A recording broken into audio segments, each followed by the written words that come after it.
was I still a teenager? And she was a lovely And she was a teenager. She said she was a Viking cheerleader. Right. My Producer God. Joe has the information. Ken Iggy Strode graduated high school, class of 1975. I just said that.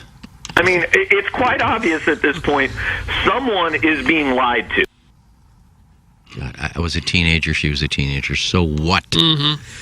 Maybe she lied to me, Joe. I didn't ask for credentials. I want to see the outfit, and I want to go to a game and see you cheer. I think you're Skol lying Vikings. to me. I don't care. She was good looking. Orson Woods Wacko has a question. How do you not know how old you were when you quote-unquote graduated high school? I don't know. I have to do the math. This is brutal. Well, figure out what year you were born. Yeah, I did and that. then subtract it from 1975. So I've been 17. Okay. All right. So what? I'm 17. Say I went to spring break on 77. Whatever. God, I don't know. But weren't you no longer... Why do you spend time on something just so stupid? Well, I don't know. Like that. You're not going to catch me in a lie. No. But didn't you say that you were out of college when the spring break happened? Yeah, I went to college for 2 years. Gotcha. Maybe a year and a half, actually. I don't think I finished my second year at Merrimack. So, I mean, what does it matter? Maybe she lied to me. Well, the Illsider's back after you vanquished him at Normandy, and he says this is a fair question, Orson Woods Wacko. What did Orson Woods Wacko ask? How do you not know how old you were when you graduated high school? Well, off the top of my head, no. I'd have to do the math. I don't know. I just remember I thought I got my license during my senior year. Maybe I'm wrong. Well, I know I drove my sister's Mustang to school 1 year. Or Earn runs this year. one time at the end of it. 1, 1, 1, 4, 3. Okay. I mean, guys, the guy who remembers third grade lunch like it was yesterday now has selective amnesia. That's from the 480. What does that have to do with anything, how old I am? You can remember things in your life. yeah. We just want to make sure that this wasn't a May-December romance with the Vikings high school. It wasn't a cheerleader. romance at all. No. God, I went and saw her once, and that was pretty much it. I had fun at spring break with her. She was a fun gal. Do the math. We have 2 hours left. That's from Turbo's Marriage. I was 48, and I was dating a high school girl, Joe. How about that? Oh, no. That's what he's looking at. they're That's all what he's trying Wisconsin to players. do. He's trying to think that I was old, and she was a teenager. We were both teenagers. She was a little Nordic Spitfire is what she was. Somebody, I don't know how, has a picture of Iggy on a golf team in 1973 What? from Brentwood High School. Oh, really? I was a 4-year letterman. From the yearbook, probably. So 71 through 75, I lettered. That's too many years. That's 5 years of high 72, school. 73, 74, 75. Oh, you said 71 to I 75. graduated Magdalen in 71. Okay. Hell of a ball striker. No, I wasn't very good. Because everybody made the team. But I was on the first team my last 2 years there. And what's the point? So I don't know what the I point- know when I went to. lost I know when track I. of the point. I know when I went. No, not you. I know when I went to high school. Yeah. What's the point of a yearbook picture from 73? Just a nice little stroll down memory lane. How's is my all it swing is. look? It's just a picture of the players gathered with their coach. It looks Coach wonderful. Lauer. Yeah, I don't have a 73 yearbook, so I don't know what I look like. I got a podcast that's in the top 50 in every country on the planet. Yeah, Popper and Genie. That's right. We kill it. Yeah, and I think I only have the 75 yearbook. Doug Vaughn here alongside Ryan Kelly, the home loan expert. Ryan, a lot of people right now need cash, and they need it right now. What can you do to help them out? You're not lying about that. You know, a lot of folks out there have a low interest rate, maybe a 3%, and they know rates are high now, but at the same time, they are struggling to make their monthly payments on credit cards, tuitions, car repairs, whatever it might be. There just isn't enough money to get through the month. And we hear about, you know, how much everything costs so much more now, but is your salary keeping up with that? Is your pay? Probably not. And that's why you are where you are, and you're not the only one. Folks out there are battling credit card debt like never before. In fact, Doug, I read an article earlier this week that credit card debt in the U.S. has now topped $940 billion. That's great for those greedy credit card companies, but not for our homeowners. There is a solution. It's a cash out refinance. While your home is worth probably the most it's ever been, tap into that equity, pull out the cash, and get caught up on everything. Learn more today by visiting thehomeloanexpert.com. Hey, this is Tim McKernan, and I am here with a great TMA sponsor, and that is Longo Biggs Injury Law Firm. And you may hear a bunch of out-of-state law firms advertising here and there all over on billboards and so on and so forth. But the thing is, oftentimes their goal is to just settle and move on, and that's not what you guys do. Yeah, this is CD Longo, and you hear us talking a lot about maximizing the value of cases, but what does that actually mean? Well, as Tim said, there's lots of personal injury lawyers in St. Louis, and everyone handles cases differently. We focus on getting the highest dollar amount for your injuries, not just getting a resolution quickly. We're constantly tracking all the settlements and verdicts in the area. This helps us advise our clients on whether a settlement offer is too low. And if the amount of compensation being offered is too low, we are happy to file lawsuits and proceed to trial to ensure our clients receive an amount that is fair. Visit our website or Google us at Longo Biggs Injury Law. The choice of a lawyer is an important decision and should not be based solely upon advertisements. Mother's Day is coming up, and I have the perfect gift for you to give your mom this year. It's Sound Story. Hi, this is Joe Buck. Every year we try to come up with the best gift to show our moms how much we appreciate everything they have sacrificed and all they have done for our families. With Sound Story, you can give a gift that mom will love and the whole family will love as well. Sound Story is an hour-long interview hosted by your choice of Tim McKernan, Doug Vaughn, or Jackson Burkett at the Hubbard Studios in Creve Coeur, and it couldn't be easier to purchase. Just go to mysoundstory.com, click on gift certificates, and present your mom with a gift on Mother's Day that she will treasure. And right now, all you have to do is enter promo code TMA to save 15% on your Mother's Day Sound Story gift card. Just go to mysoundstory.com and enter promo code TMA for 15% off your Mother's Day gift that she and your family will never forget. If you are planning to shave strokes this summer while looking good and staying cool, then be sure you are wearing Holderness & Bourne. Holderness & Bourne offers premium golf gear that blends classic style with modern fit and performance.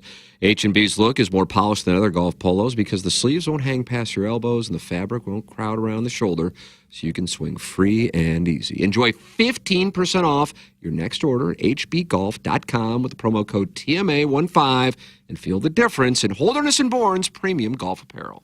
Live from the Michelob Ultra Studios, KPNT-FM HD2, Collinsville, St. Louis. This is TMA All Day. Rise and shine, St. Louis. It's the Ryan Kelly Morning After on KPNT-FM HD2, Collinsville, St. Louis. At the Morning After STL on YouTube and on TMASTL.com with Tim McKernan, Doug Vaughn, Iggy Strode, The Plowboy, and Action Jackson. 7:07 in St. Louis, you're listening to the Ryan Kelly Morning After from the Michelob Ultra Studios. Welcome, friends, to the Munganess St. Louis Acura Alton Toyota 7 o'clock hour. Timothy Michael McKernan, Douglas Elvin Vaughn, Kenneth Iggy Strode, the Plowhawk, and Action Jackson with you. Come on in, friends. The water is warm. The EDF Group text inbox 314-881-TMA5. Call in. You want to do a press conference Friday? We did a press conference Thursday, and it went well. I wouldn't mind hearing from the folks. All right. Yeah. Ladies, call in. Well, we won't hear that. 636-9004-TMA. An email in for our design, air, heating, and cooling. Email the day, the morning after at InsideSTL.com. We are going to have a female on the show today. Who is that? It's a secret. Oh. Katie Woo. Woo, woo, woo. Katie Woo. I don't believe so unless do we have her on? Hope Solo? Hope Solo, friend of the show. No, this is our beverage cart girl for the Dotem. Oh. How about that? Yeah, how about that? Wow. And you say ours is the type of program. Let me look at the script. Where friends feel they can just drop in at any time. That's correct. Well, they're going to drop in at any time. Okay. So you never know. And the neat thing about doing a show from a closet is because we can't see, they're just going to walk in. You know, there you go. Okay. Without It's like mystery guests, Yeah. sign in, please. Yes. without these monitors, we're basically in a casino. We have Hold on no a second. clock. We have breaking Nothing. news. Something is not working. The Oh my audio's God, not oh my working. God. Come on, The audio's not Clowsy! working. Hit the lever! I mean, there are. We might have 50 texts. Now, And going they to just the, keep coming on. here's the thing: we had a bypass issue, so I No, like we to had do. a bypass. Not another one. I like My to do dad the had a last- Go to bypass YouTube and see surgery. how that's going. I like Nobody's the- complaining in the YouTube. Oh, maybe it's because it's not on. The YouTube's not on. Yeah, YouTube's on. Oh. So like, I always keep it on bypass till the very end because we have had issues in the past. Obviously, we have conversations off air before the show. Well, sure Obviously, we want to do. make sure that we're clean. So yeah. Look at yeah. the frozen image of me. It's that really just kind of sums it up me right see there, it. Doug. There's the Yep. frozen image of me. Yeah. It's working up there. Hand in hand. Well, does it work now? No, the YouTube seems to be running fine. So no one heard Now I guess anything we're we on air. No one heard anything we said for like the first 2-3 minutes. That is correct. I forgot what we even said. It'll be on the podcast. Oh, good. Well, you should put a note right there. You know, it's Oxo. Bypass. I do it every day. There is a note there. Oh, Is there? So what happened? Oh, I just forgot to turn it from bypass to on air. Well, what happens when you're high? Well, it's not. Doug, touche. And I am, but I Are don't you? think that was necessarily the case. It's Okay. just, you know, we had that issue. So typically when I get here, I'll switch it from bypass to on air Well, sure you around do. 5:30. Was this the skeleton, or is this your Come on. fault? That's from Junior the Juice Man. Doug is the skeleton. That's who I would Look, blame. I'm yeah. falling on the sword. This is my fault. I Well, never said no, anything different. no, you don't need the to take the skeleton blame. needs to be. It doesn't need to be talked about until the skeleton changes, right? Like, Okay. I just did it. I just did the skeleton over the weekend this morning. There's a lot of shows Well, there in is. there. Yeah. Jackson, we might be breaking a record here. Are you looking at this? Yeah, my mouse is hot with all these texts coming. I mean, for real. Like, here, rolling. you see, it's like there's new ones every. This is all at 7:10, It's and just- it's it's fixed 7:11. We fixed it. It's as though they all They're have their panicking. hands. Wow. They have their hands on the home row of the keyboard immediately when the show starts. And if there should be any problem, tap tap tap tap tap tap send. In their defense, they should be able to hear the entire show start to finish. Well, so that again, that'd be a luxury. At the bare minimum. yeah, that should be the minimum. So they have a reason to, and I like the hateful text. They're kind of funny. So good for them. Just blame it on Lipson like I always do. I blamed it on myself. But nonetheless, Lipson bears we're some on air responsibility. and we sound fantastic. You know? Guys, who would win in a fight between the bypass and the frisky skeleton that nobody knows how to log into and change? Thanks. That's from 590, the combat boot. Oh, that's not a bad little name. I like the combat boot, and I think there could be a TMA skeleton T-shirt of some kind. I don't know Not how. a bad idea. Yeah. I talked with Tommy. Doug, this thing where the listeners now email me, it's leading to progress. It's a wonderful thing. Yeah. And I enjoy it because then things get tended to. So it turns out that if you were to stream the show, and I don't know, Jackson, I forwarded you the email from the gentleman who brought it to my attention yesterday. Was this on the YouTube? No, it could have been the YouTube. The streaming, perhaps? The app? You talking about what we emailed about yesterday? Yes. Podcast. All right. That there were two of the same company's spots playing. And Jackson said, "Oh, I see that," before the podcast would start up. And he said, "Let me go ahead and I can fix that." And I said, "Before you do, just in case this might be the deal with the sales staff, I don't know, it's not our place." So then I forwarded that email to our general sales manager, Kelly Hanna, and then she checked with the person who handles traffic. And the person who handles traffic said, "That's a mistake. Let me go in and take care of that." And just like that, it was done. So I got the email around, 9 o'clock or something yesterday. And by 3 o'clock, it was fixed. That is what emailing T. McKernan at InsideSTL.com can do for you, Doug. You can email any problem, and the next thing you know, we're taking care of it. Any problem. Not able to pay the mortgage this week? We will take care of it. All you got to do is email. All you got to do Can is someone email. handle my mortgage? Yes, we can. That's correct. And make sure they're passive aggressive. You know what? It's interesting that when people are one-on-one in communication, they're kind.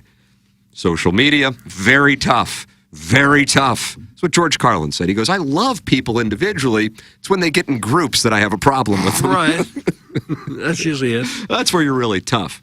But, one-on-one, and then we get things done. And then there was another thing. Oh, the skeleton. The famous skeleton. Red skeleton? I love that this is always a thing now. Well, I mean, if the audience wants just best of and they don't want it 100%. replayed, then let's give the audience what they want. And so certainly there's not just a handful. There's, I don't know if I would say hundreds of emails I'd received, but certainly tens. So I was talking to Tommy Mattern about that, and he said, yeah, if that's what you guys want, then that's an easy change. We just need to make sure that it works on the sales side. And so that will be put in place here relatively soon. There's a process with it, and the reason there's a process is because of sales. But T. McKernan at InsideSTL.com. That is how things get done. I don't get a chance to read the fan page as much as I'd like, so just posting about it there doesn't necessarily do it. I'm not really on social media all that often in general.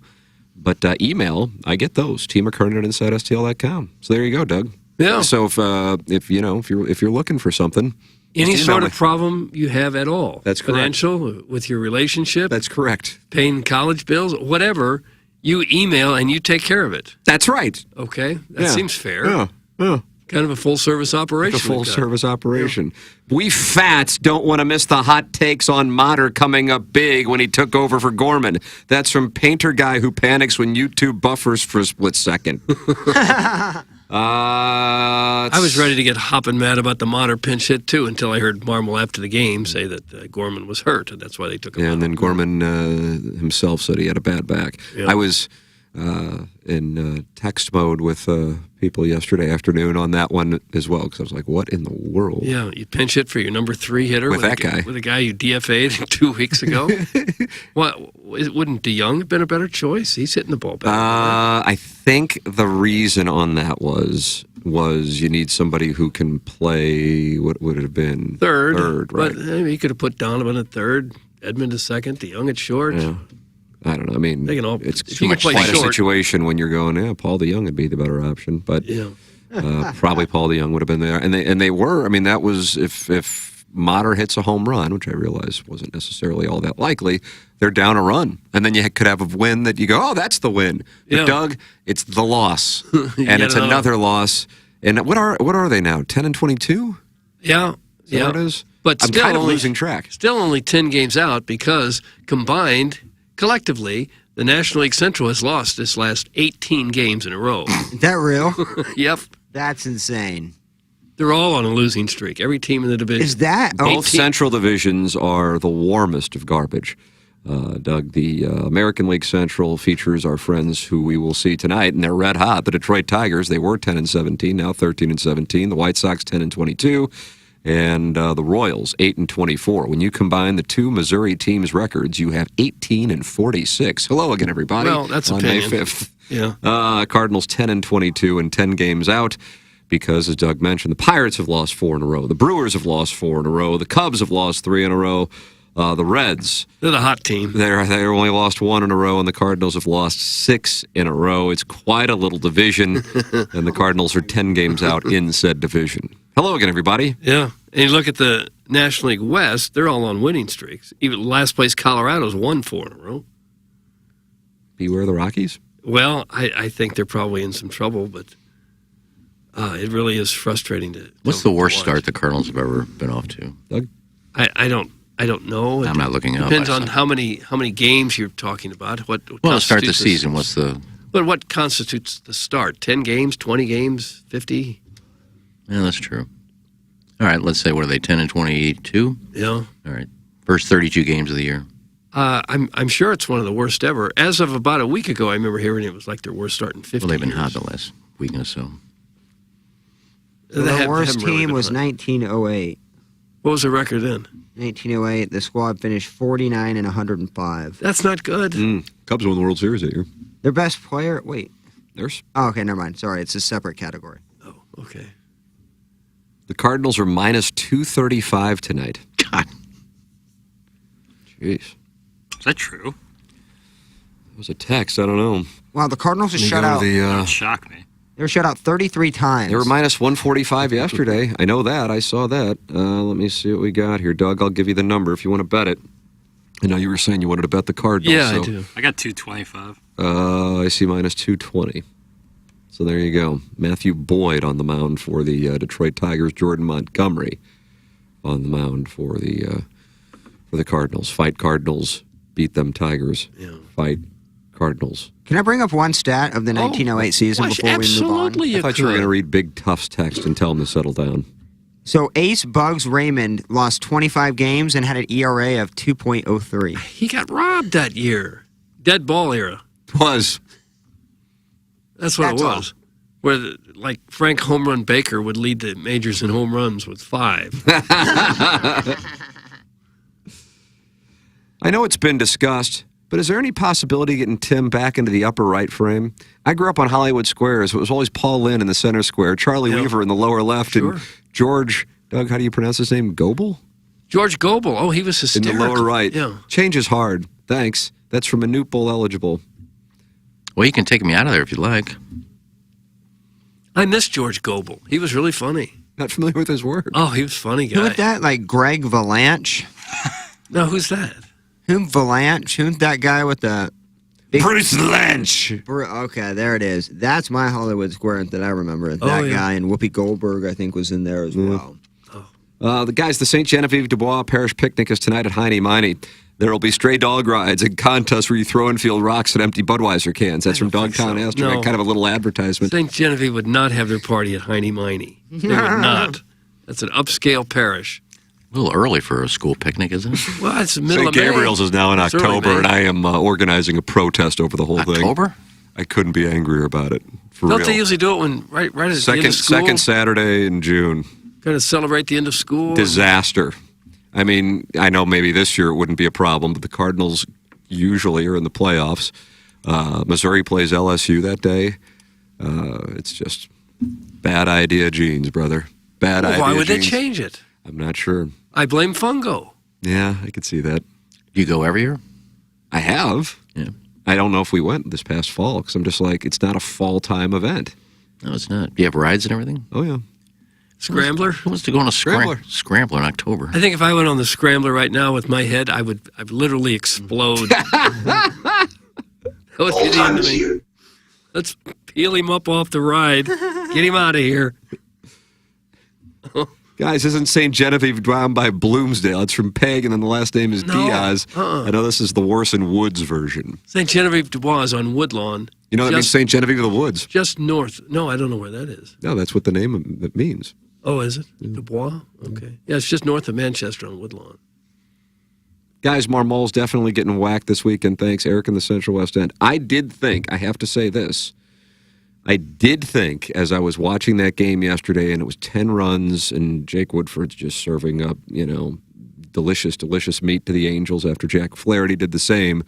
I'm going, okay, this is going to be a game where Brendan Donovan pitches the final couple of innings. Yeah. It might get to 20 runs because clearly the Angels don't really have any intention on stopping hitting. And maybe that would cause it. I truly believe, and maybe I'm off the mark on this, that if they lose, in particular on Sunday, if they lose 2 of 3, so say they lose tonight and Sunday or tomorrow and Sunday, and they lose 2 of 3 and go 1-5 against these two teams, and I know the Angels now are on a 4-game winning streak, but the Angels weren't one of the best teams in baseball before they got here, that they will make some kind of either substantial roster move or substantial change to the staff. I cannot imagine this continuing. Now, maybe I'm wrong. Maybe they're reactive and people keep showing up and they're going to just keep going, but I cannot imagine it getting... I was watching the Red Sox and Blue Jays last night, and what are the chances? But in the middle of it, they have Tim Wakefield and Kevin Youkilis on the broadcast, and they're going, how about the Cardinals? That Cardinal Way thing is a real thing. They've been good every year forever, and look at what's going on there. That division's upside down with the Pirates where the Cardinals are supposed to be and the Cardinals where you would think the Pirates are.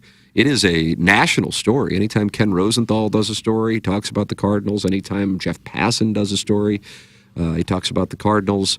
It is, it's something else, and I cannot imagine that they will just continue to do this. Jack Flaherty yesterday, I guess he didn't do it on camera, but he said the frustration is we're effing better than this. But at this point, you have 33 games worth of a sample size. Is that what it is? 33, 32? A sample size, and 32 games. You are what your record says you are. Yeah, I mean it's your minus 23 run differential. Few teams have scored fewer runs than the Cardinals have, and there aren't a whole lot of teams who've given up more runs than the Cardinals have. Again, all relative, but that's important. And by the way, not that this is the top concern at the particular moment, but Jordan Walker went 0 for 4 last night, and he's hitting $130 down at Memphis. So, he got ruined too. He got caught up into the storm. We may have just broke our best prospect.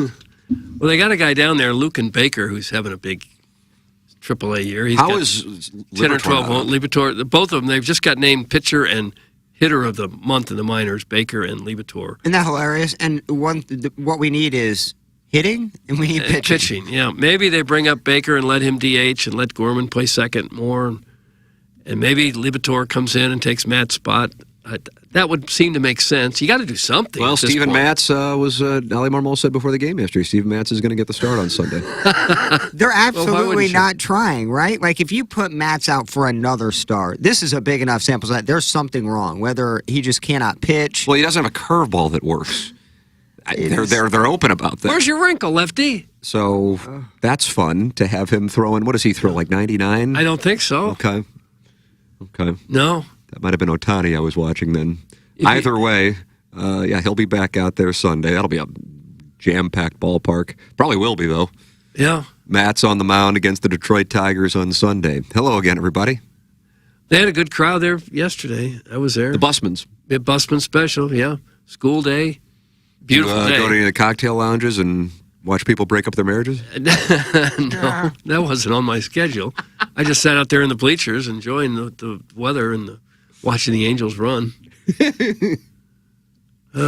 Guys, do you think Ohtani was impressed enough with this operation here to take less money and hang out with his buddy Newts? Thanks, that's from Painter Guy. Well, sure he was. Newt had, 4 hits yesterday? Yeah, there you go. Yeah, so there are probably fans still going, I don't know if he's worth $500 million. We need to do something. If this dumpster fire continues, the Cardinals talk with Goldschmidt about trading him to a contender. That's from the Hunchback of Vaughn Castle. Yeah, you have to wonder if that could possibly be in the cards if the whole season tanks like this. Do you just start to rebuild now? What's he got, 1 year left? He is up after next year, and I believe there's an option. Yeah. Especially if you got if your best minor league hitter is a first baseman. God, I'd hate to see that. But just like the Blues had to tear it down, the Cardinals may be faced with that also. Paul Goldschmidt, baseballreference.com. Contract. He is under contract through 2023 and at $26 million, and 2024 when he will be 36 for $26 million. There is not an option. I apologize to the audience. I misstated that. I'll try and do better. And if any of you, hold on, I'm in the middle of an apology. Oh, okay. And if anybody was offended, I'd like to apologize. I'm going to take some time away now. There will be some people hurt by this. You can't just spew any kind of garbage that comes into your brain and not think it's going to hurt some people. Right. Him especially. That's correct. He's probably wounded. Listening. He's a wounded animal this morning. He's listening. Mm-hmm. This could be a devastating season for the Cardinals. I'm not sure which big-name free agents would want to come play in St. Louis seeing this mess. Also, prospects will be scared that their careers will be ruined if they spend too much time here. Thanks, 314. I think promising Arenado a championship caliber team and spending more money and not doing so may bite him in the ass later on. I would really like to know about that part. Yeah. I mean, because he's not having a great season, but he left $100 million on the table. There's no question about it. Look at what Manny Machado is getting. I mean, he's clearly better than that. A little bit older, but not by much. Yeah. It's just poor him too, having the year he's having. And do you think it could possibly get so bad this year that they could think about moving both those guys and trying to get 5 or 6 good young prospects? You can't. Well, we haven't reached that point, have we? I still just can't. For the life of me, I cannot believe they're this bad. And not because I'm emotional about it. Be real honest with you, I don't really have much emotions left during regular season baseball. I mean, if you do, that was certainly who I was when I was younger, no question. It was really, with the benefit of hindsight, rather strange. But I still can observe it and I follow it. And I'm sitting there watching that yesterday. Watched damn near the whole game, and I'm thinking to myself, how is a team with this lineup this bad? But yet here they are, and I get it. You don't beat Ohtani. I get it, even though that was the one game that they really probably should have won. But, Griffin Canning? And then Jack Flaherty's out there, and he's out there pissy. He's had, Ben Frederickson's column today, I agree with so much of what he said. So much of this was predictable. The offensive part was not. But who was surprised by the Cardinals starting rotation not being good? And they did, and I remember saying it when I was down in Jupiter, because I can picture it, because I was saying it both on this show and on 101. Like, I don't get why they keep talking about Jack Flaherty as being the key to this team. He's not, he's not who he once was. He had a couple good months 3 years ago. He did, 4 years ago, Doug. Yeah. And he has a shoulder labrum tear. Those don't just go away. Find me a major league pitcher. Find me 3 major league pitchers in the last 25 years who had a big problem with their shoulder that eventually required surgery. And tell me who came back from it. Tommy John, yes. Elbow, yes. Shoulder in your throwing arm? That's a problem. And I get what he's doing. At least I think I get what he's doing. He wants a big contract. I don't blame him. Who wouldn't? Who wouldn't? But Jack Flaherty being the key and the high ceiling guy, and that's what they were selling, is a ridiculous proposition. Jack Flaherty being solid is certainly possible, but Jack Flaherty being an ace is just really not realistic at this point. He has an injury. It is a significant injury. It impacts his control because it impacts his throwing motion and his mechanics. So there's that. Miles Mikolas, I guess, is the one. I guess. Fine. You put Miles Mikolas on, I consider these teams, and I would give everybody else the field in the National League, the Braves, the Mets, the Phillies, the Dodgers, and the Padres going into the season, and I'd give everybody else the field, and by the field I mean any other team in the National League. Is Miles Mikolas the one on any of those teams? I'll answer it for you. No, probably not. It's an absolutely not. He's not even the number 1 on the Cardinals anymore. And I'm not sure he's a number 2 on any of those teams. So then you would go, I guess the number 1 on the Cardinals right now is Montgomery? Yeah. Okay. Sure. I mean, I think we would agree that Jordan Montgomery wouldn't be a 1 on those teams, and I'm not sure he'd be a 2 on those teams. Just last year, when the Cardinals were given the option of who to start in their playoff series, Jordan Montgomery didn't get the nod, and he had a hell of a second half. The guy who got the game 1 start just went away. Let's get him out of there. And then Miles Mikolas. Yeah. And you look at what their choice was to not part with these prospects, now of whom there's a log jam or are having some real issues, to get Sean Murphy and compare and contrast Sean Murphy. And by the way, it's, again, unfortunate that Jack Flaherty's comments weren't in front of the camera, but if you read Ben Frederickson's column this morning, and I don't know who did and who didn't, let me navigate the pop-up ads on stltoday.com, even though I'm a subscriber. Pretty good column, because this is a fun fact for no one tell with regards to Wilson Contreras.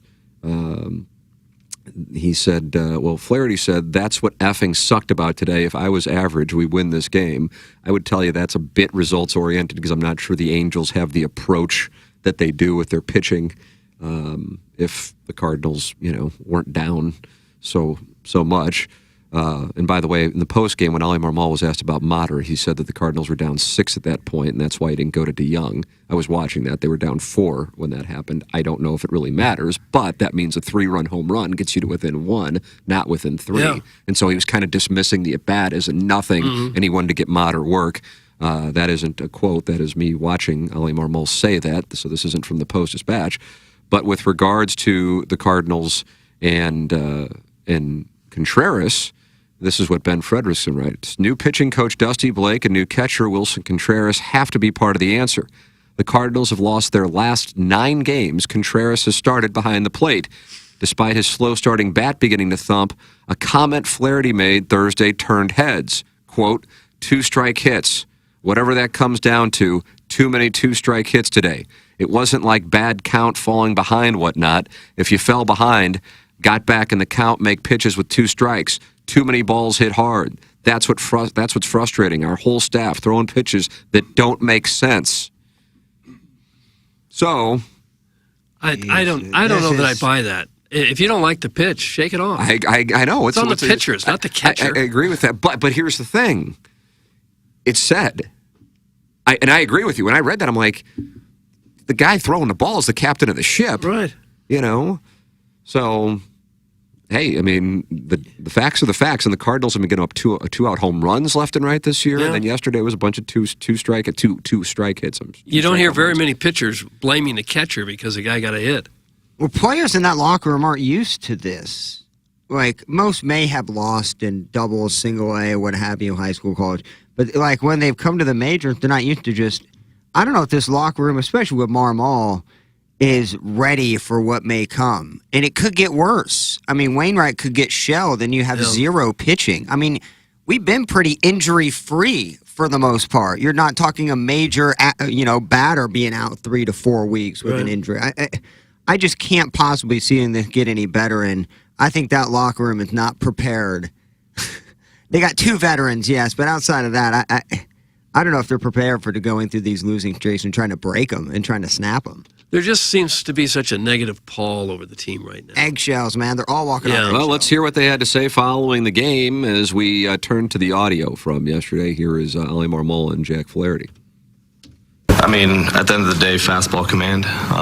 When he's not able to keep guys honest on both sides of the plate, had to lean on the curve on the cutter to get through it, but mostly just commanding the fastball. You obviously needed depth and innings from Jack there, but was there a consideration of pulling him earlier before he got totally out of hand there? 2 1/3. It's a lot out of your bullpen. So, consideration, yeah. But. Doug, the editing. Well, the editing is always abrupt. I almost fall out of my chair as soon as these sound bites are over. I settle in thinking I'm going to hear a complete sentence, and just right in the middle of it, it stops. Oh! Okay, I guess we'll go with it. So Marmol was not happy with friend of the show John Denton's question about possibly pulling Flaherty earlier. I don't know how close people were paying attention. Doug, you fell out of your chair, so you're not. I'm just gathering myself again. But he was saying 2 1/3. That's a lot to ask out of your bullpen to finish the rest of the game. Well, okay. You know what? Desperate times, desperate measures. If it was desperate a time enough to go to Helsley in the 7th inning, I would say it's desperate enough to pull Jack Flaherty out of there. He was fooling no one. And by the way, it was just a bunch of ropes to the outfield, just single after single after single. And he's out there bitching up a storm. And a 3-run homer. There was that, too. It is... he only gave up 10 hits in the 2 1/3. Right. What is that? That? That was on pace for 35. When your starting pitcher has an outing like that, everybody looks bad. There's nothing the manager can do much to help it. Everyone looks bad. It's just a horrible throwaway game. But they've had way too many of those. What is every 6 games we get a quality start? Is that kind of what it is? Every 5 or 6 games we get a quality start? Yeah. That's just not good enough, man. I think we only had 4, and I think Montgomery's got 3 of them. Is it 4? I thought we were at 6. But 6. Montgomery has 4 of them. Michaelis has 1. Does he have 2? Because I know Matt's in one of them. Woodford ain't one of them. I think Flaherty has Flaherty, Seattle. Yeah. That was his best start. You're right. Yeah. There you go. We can pinpoint him. Guys, give me Don Mattingly. His record isn't great because of wallowing in Miami, but he had a decent run with the Dodgers, and I feel like he resonates with the players. That's from Sister Catherine Patricia. Yeah. I think that's a name that's out there. Yeah. I think what would a change that would be for John Mozeliak to have somebody who, has a resume come in? Yeah. Yeah, and it could be a veteran manager like that doesn't want to come into a situation where he's second fiddle to the GM. Yeah. Well, the GM's Kirsch. Baseball operations. I'm sure McEwen will be the next manager. Joe McEwen? Yeah, they like guys with no managerial experience because they just basically tell them what to say and what to do. So basically, like upper management, kind of the manager, because you're scared to go out on your own. Look at what happened to Schill. He wanted to speak his mind. Boom, you're gone with a 17-game winning streak. So I don't think they're ever going to get a veteran because I think they like being able to control, having the strings of the puppet and doing that. I mean... Yeah. It's like they are totally locked into the analytic approach. Oh yeah. They don't want the old guy there playing hunches. And it makes some sense that you have some numbers, some stats, and a group of people making decisions on who you should play, and that makes some sense. I can understand how you could buy into that, but in this case, it doesn't seem to be working very well. Guys, it's a good thing we've got our doggies, or else all we would have this summer is 2 nights of Morgan Wallen in the Pang Maroon TMA match. That's from KG in O-Town. When's Morgan Wallen here? Doug? I was the one who just asked that. He's at Busch Stadium 2 nights back to back. He is. Then I saw here they said no tickets available. July 6th. Oh. I guess he's the biggest guy going in country music now, right? Yep. Oh, don't say yeah, like of course. Yeah, well, yeah, I didn't mean to. Of all the topics for you to jump in, I would have bet that this would be the least likely. Oh, I don't listen to him, but I know that he's extremely popular and people go crazy for him. Yeah. I won't be in town for it, Doug. So Yeah. Well, I'd like to go there, but I'm not sure if I can get tickets. July 6th and 7th. Okay, so that's the biggest thing we got going now that the Cardinals have struggled, other than the Pang Maroon golf TMA match, yeah. matchup. Yeah.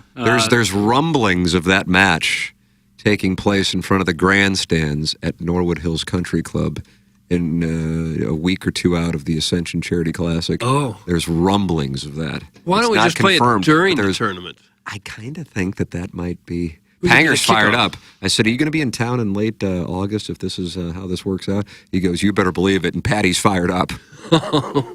You boys have no idea what's coming. They hate us that much. Ladies love his style. That's from Bill's wife. Who? Talking about Jackson? Morgan Wallen, probably. Oh, is that I right? thought you were talking about Marcelo.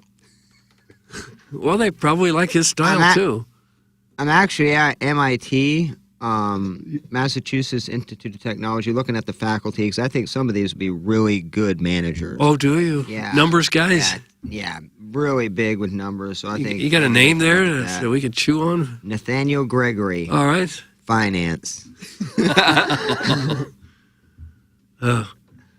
Yeah, I think the days of Whitey Herzog type managing the Cardinals might be over with it, as long as the current regime is in charge. I miss La Russa so much, just his pregame, postgame, how he manages. Yeah. I do too. Wait till Wallen loses his voice again on July 6th and doesn't perform. The Walruses are going to be fussier than Flaherty yesterday. That's from the 314. Does he lose his voice a lot? I think he did recently and had to right. skip a couple concerts. I know Lizzo had to cancel her show last night in Montreal. We were going to go. Because of the voice? She was ill. Yeah. That Met Gala. Did you go to the Met Gala? I didn't. When you go to a live concert and you see these people belting out one song after the next without a break for sometimes 2 hours, it's a wonder more of them don't I lose couldn't their agree voice. with you more. And she's dancing all over the damn place. That's when it really hits you just how good they are. It's one thing to sit in the studio and sing a song 10 times until you get it absolutely right and then take a break for 3 weeks and come back and do another one. It's another to stand there in front of a live audience with a live band to get one shot at it and just belt it out perfectly night after night for 2 hours running. That's takes real talent. I think there is a greater appreciation for what we do now that people can see it on YouTube. Oh my gosh. More than HD2? than the singers. You can't just get here at 7:07. It's like we're giving a concert every 6:50. We're giving a and concert I told every Jackson morning. I'd be here early at 5:15 via text. I said, "Hey, just so you know, I'll be here early today." They got here at 6:50. Well, that's early. It is, as far relatively speaking, it absolutely is. And we only get one shot at this, too. You better believe it. This is it. And our voices better hold up. You better believe it, Jack. But if you talk to other people that are in radio, they're actually, I wouldn't say impressed would be the word. They do respect the fact that we do not do any show prep. And we go a whole hour, sometimes an hour and 10 minutes. That's pretty impressive. Who have you had this conversation with? I'm curious. A couple other HD2 shows. No, Who would be impressed with anything that we've got going here? I really am. Not impressed with like the content, but like the fact that we can do a show. It's not awkward. We find topics, and not having that written down or scripted in some form or fashion. I think that's impressive. I think that's an accomplishment. Look at us. I don't. Now, once feel we like get we're into the walking meat in and tall potatoes, I wouldn't say that I'm super impressed with the content. Yeah. Guys, the only thing I have to look forward to now is back-to-back nights in October with Kiss and Aerosmith. That's from Mr. Bojangles. Are they back-to-back, Iggy? Those back-to-back nights? I don't know. I didn't see the date. Both farewell tours. Fifth one free show, I think. All right. Guys, we walked around the night the Dogs played Omaha and Lizzo was at Enterprise. The people watching was something to behold. That's from Milagro Tequila, Listener of the Month, April 2023. He's also a chairman, and his name is Steve in Wildwood. Oh, yeah, that's right. He's the one who's... What was the people watching, Chairman Steve? 6369004 TMA, your fourth in line behind all of the ladies who will be in Clayton tonight. Steve is the guy who's paying a fortune to live in a building that he can overlook Busch Stadium and see the worst team in the National League, and he owes his DeWitt's a rent check. He saw those people from his balcony. We'll have to hear from Chairman Enterprise Steve. is kind of far from his building. Yeah, maybe he's out just walking around among the people. Hey guys, Morgan Wallen has to get on the Lady Gaga concert plan and just lip sync to a pre-recorded track. Yeah. Thanks, Big Tuft. That would be helpful. Well, she doesn't. Guys, now that you're on YouTube, I have a better appreciation of just how long Iggy leaves the studio during the show. Thanks. That's from the Lake St. Louis Island boy.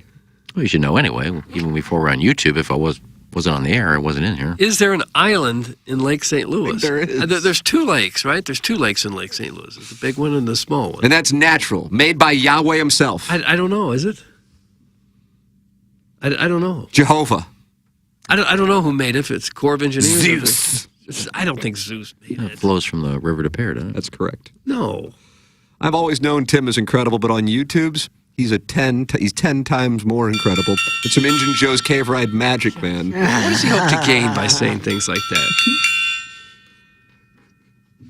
Good morning, guys, on TMA all day this morning. The segment where Iggy spilled the coffee all over the board. I haven't laughed that hard at 6:20 in the morning in a long time. Thanks for making my morning, guys. Love Iggy. Go Mother's Day. Go Mother's Day. Yeah, that's weird. But yeah, I've been editing some new ones. I think that's a fresh cut. Is that right? along with the Viking cheerleader. Sorry, Iggy, the back-to-backers. Yeah, that was a bad day. Clip that off. Well, you're far enough away from the board that can't really happen. Yeah, looking at it, I was a little worried, especially since it was seeping through the bottom. Oh, God, that would have been a problem. That would have been a problem. But nothing happened. Liliac unknowingly had their farewell tour at Kokomo Joe's last year because they haven't played another concert since. Maybe it was because their only groupie was an HD2 producer who didn't even buy a ticket to their concert. That's from Mr. Licks, who was also sent in the Eureka Subdivision Cinco de Mayo's Party Starter Pack. Oh, yeah, I forgot it's Cinco de Mayo. I guess I know. Happy Cinco de Mayo. Oh, that's today? Yep. What are you doing for it? I don't know. I hadn't planned on doing You're much just anything. getting hammered. You're just cats and dogs, cats and dogs, cats and dogs, cats and I don't dogs. get hammered. It's the Mungan St. Louis Acura Alton Toyota 7 o'clock hour. Here's a secret phone number for you, 314-252-0029. 314-252-0029. Now you're calling or you're texting Jamie Burkhardt, Clayton Patterson, Peter Munganast to work on Munganast's wonderful customer service and the pre-owned selection they have for you. Plus, new cars now available. Supply is back. Check for yourself at stlouisacura.com or altontoyota.com. Call or text. Clayton's going to get back to you so quickly. Many of our listeners can attest to it. 314-252-0029. 314-252-0029 or go online at stlouisacura.com or altontoyota.com. It is Munganast, and it is something you should also think about, Doug, just like you should think about who our title sponsor is, and I can tell you it is. It's Ryan Kelly. Ryan His name's Kelly. online at thehomeloanexpert.com. Right, and there's probably some people right now thinking about buying a house. Go ahead.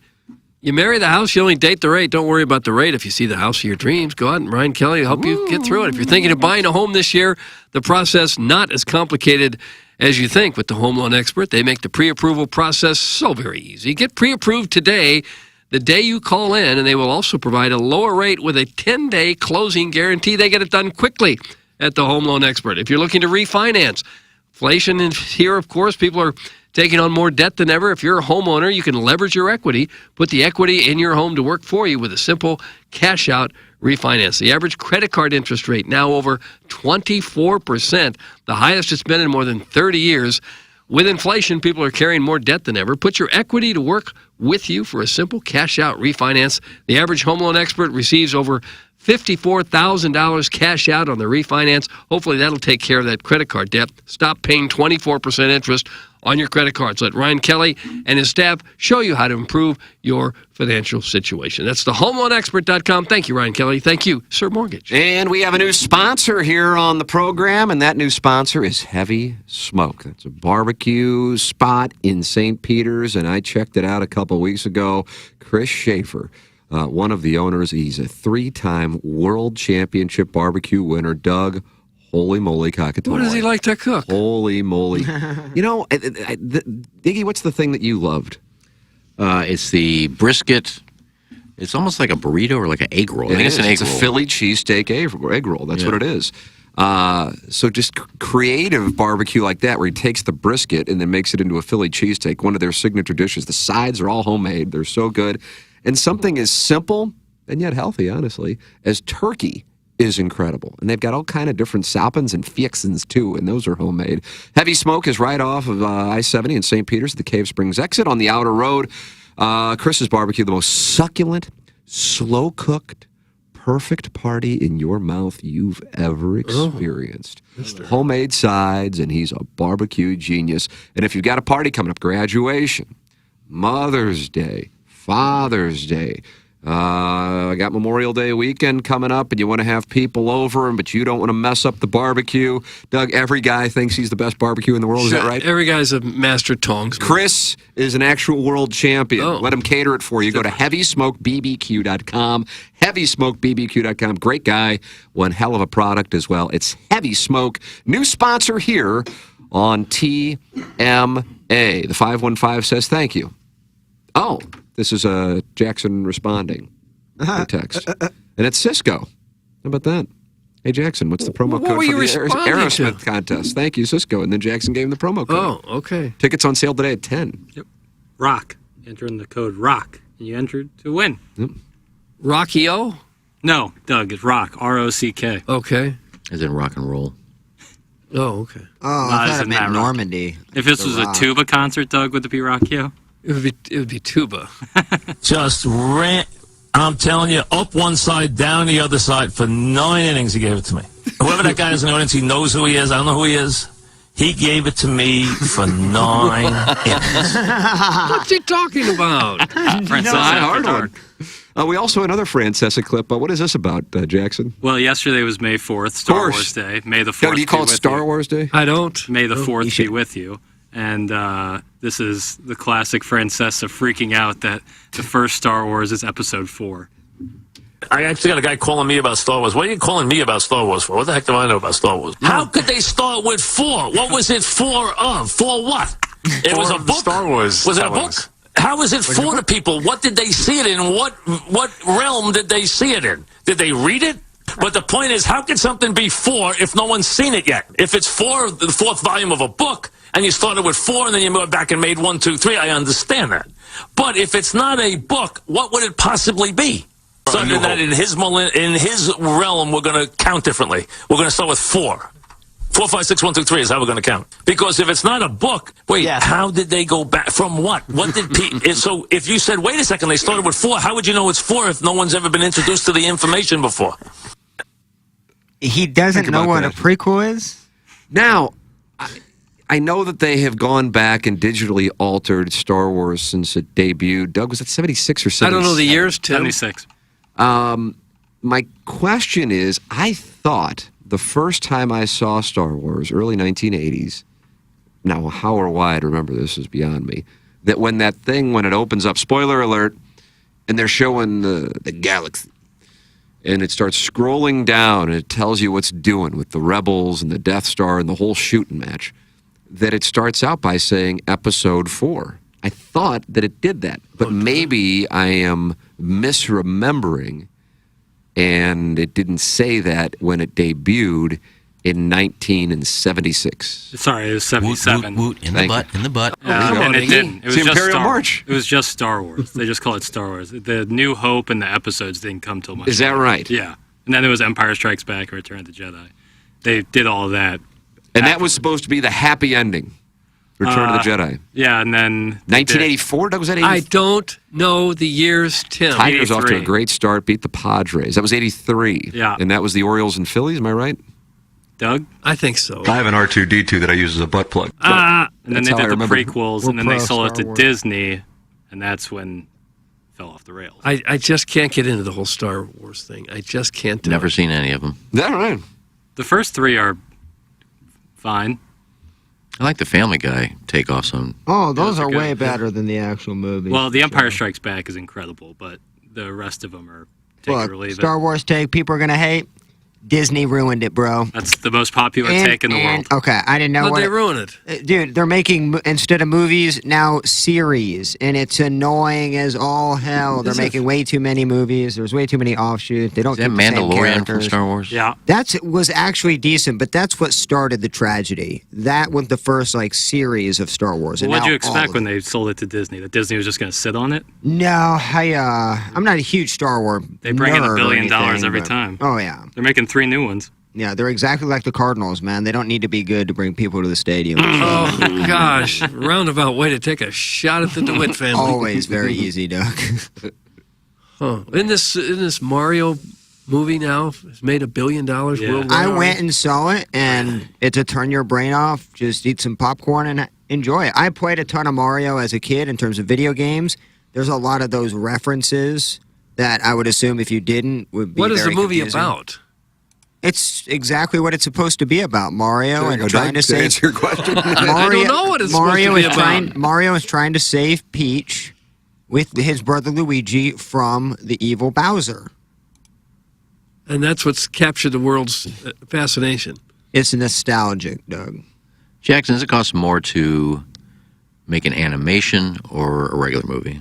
Depends on the level of CGI you use for both. If you're using, there's the most expensive movies ever use real people, but they also use CGI. Like Pirates of the Caribbean costs like $250 million to make. Avatar, obviously. Yeah, those use a ton of CGI. So the lines between animated and real people have kind of been blurred. But a straight animation, in theory, would be cheaper. I would think with the computer able to. Well, and do also much- paying actors. If you're paying actors to voice act as opposed to real act. it's a whole Yeah, that was my main point.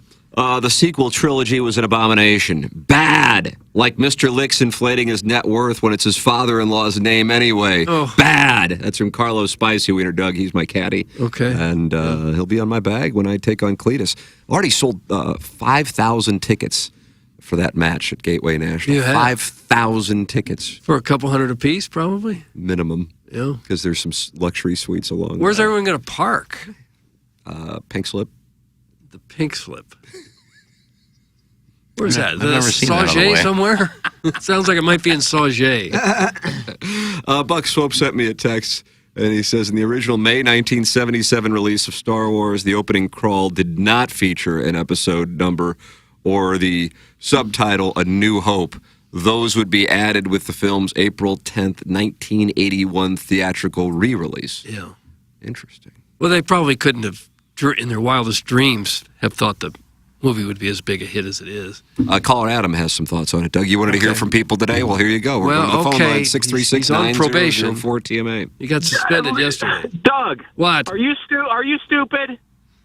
Do not ask what the Mario movie is about. I'm about to crash my car on Hanley Road. What's it about? Understand? Because what do you think it's about? It's the most known intellectual property in the world. What, is it a little And you're gonna video ask game? What Mario Brothers is about. Yeah, is it him driving around in a car in a video game? Is that what it is? That's all video games are. You just Yeah. drive cars around, right? That's it. That's Yeah. all you can do. That sounds fascinating. Not surprised you're into it. Could have been about Mario. Was it Mario Borelli, the chef? Yeah, could have been about Mario Andretti. Could have been about him. What a zag. He's a plumber. He's got a brother. There's Bowser who kidnaps Peach. It's the same story in every game. There have been 40 games. Yeah, well, I How do you not know that. I don't play the little children's Came games. out in '84. I stopped playing kids games when I was about 6 or 7 years old. Not kids. Video games aren't for kids. They're Yeah, they for are. everybody. You old pleb. Oh, what? What was that last word? Pleb. What does that mean? I want to say that Duran's comment on the analogy of the DeWitts being just like Disney is the best analogy I have ever heard in my life. Thanks, you are 100% correct. God bless you. It's Cinco de Mayo. Let's smoke some weed about it. Oh, All right, I love Adam. Any more takes? he hung up. Well, Oh, did he? Oh. Didn't let you have it at the end. This mic drop. He's Mr. Lick aggressive. says he's the GOAT. That's from Mr. Licks. Mr. Licks and caller Adam are allies, Doug. Who would have thought? Well, yeah. Criminals hang together. Eh? Hey, guys, speaking of inconsistent timelines, did I win anything for my Design Air email of the month last month?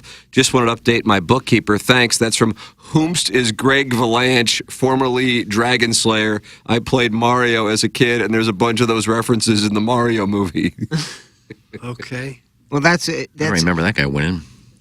But it is. That's formerly Dragon Slayer. Oh, okay. But it's correct. Like half of the movie and kind of what the video game looked like, but in movie form in terms of hopping things, skipping, going through. And that's tube. fascinating to people. I didn't say it was fascinating. I just said I got really high and enjoyed a tub of popcorn. But And it's that type of movie. I guess that moviegoers are going crazy over it. Yeah, it's like the #1 movie in the world right now.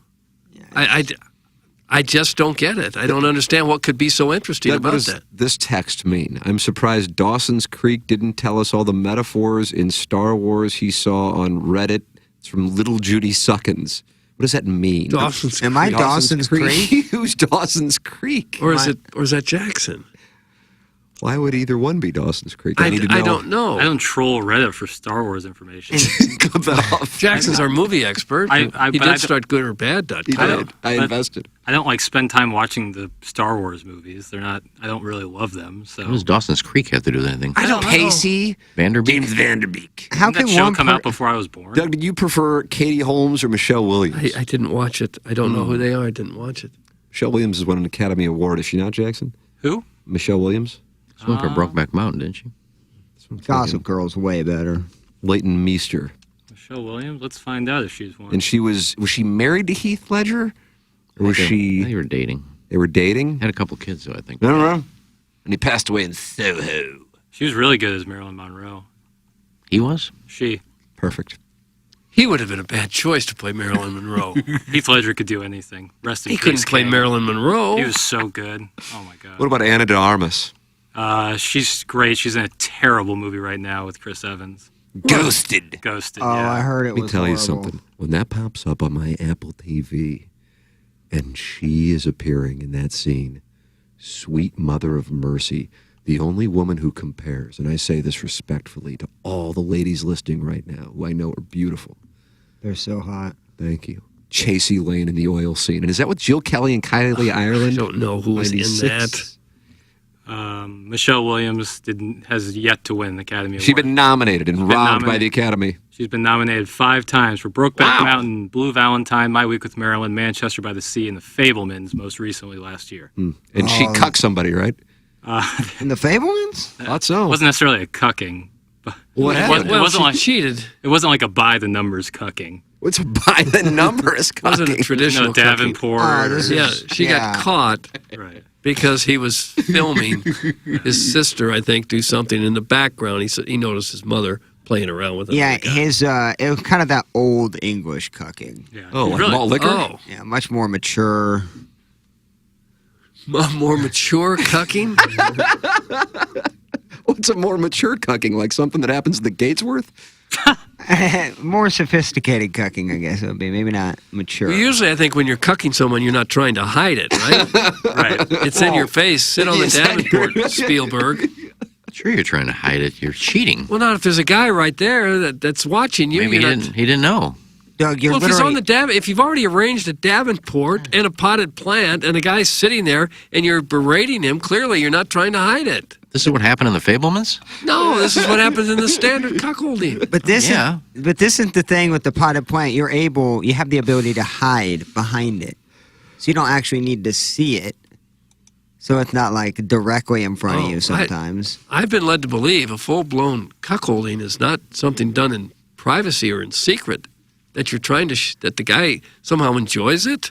And the woman actually turns to the guy and goes, "Oh yeah, this is what a real man looks like." Right. And at that moment, it becomes a cuck. Porn cuck.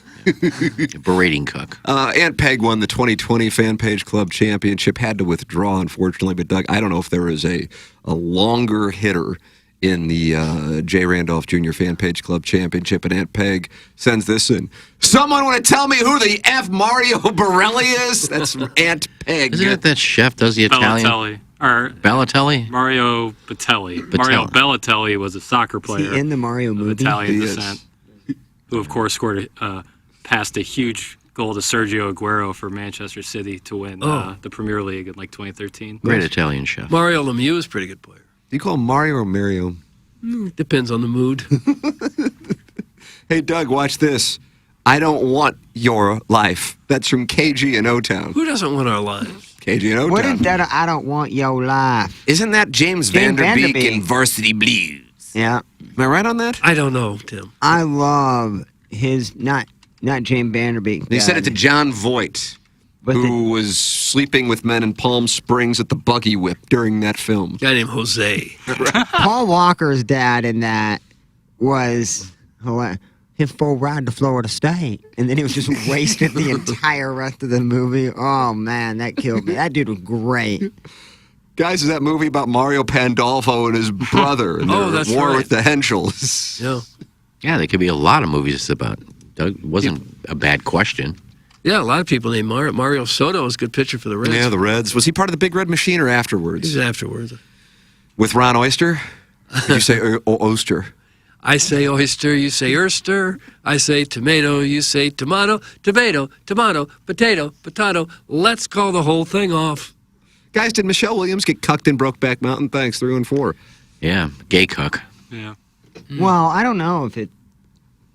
That's Actually, what I've you're never- confused about. No, I've actually never seen the movie, so that's stopped. A gay camping cuck? Is that what that was? Yeah.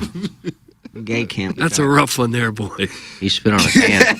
Spit on his hand, and I had to turn the TV off. Oh. Here's how about this? The budget for Brokeback Mountain was $14 million, and at the box office it made $178 million. Take me back. Yeah, that's great. Take me back. What did that mean? A movie like that would never make that much money right now. Never, ever, ever. Oversaturate with Marvel and Star Wars and Super Mario Brothers. Oh, this is Jackson chastising the current state of the film industry and appreciating the work that Heath Ledger and Jake Gyllenhaal did when they were in that pup tent. Yeah, for a second I thought you said take me back to where you were when you watched that scene, and I was thinking, I love Brokeback Mountain, but it's just I actually haven't never ever would a movie like that make that much money. When you say $14 million was the budget, does that include the salaries of the? Yeah. Okay. I think in general the studios try to make films that are going to appeal to a younger audience because they're more of the movie-going audience. Big time. You mean pictures? Pictures. And so that's probably why we see a bunch of movies about video games now. Well, it's all IP-driven franchises. Can you make a sequel? Can you market it? Can it be? It has to make as much money as humanly possible. Never again would something like this happen. Who all gets money from those movies? I know the studio makes a lot, but like executive producers get a portion, a percentage. Well, no, there's depending. So most of them guys are salaried. Well, it's probably whatever deal, however deal you can cut. Like actors can work to get points on the back end. So if it makes a ton of money, like Todd Phillips for Hangover got a ridiculous amount of points on the back end. He made like $80 million off that movie. Jack Nicholson has done some things like that too. There goes Dawson Creek again, teaching us how the film industry works. That's from Little Judy Suckins. See, they're talking about Jackson. I think so. Is Dawson's Creek, but why is he Dawson's Creek? I don't know. It. I didn't see the show to even know what they're talking about.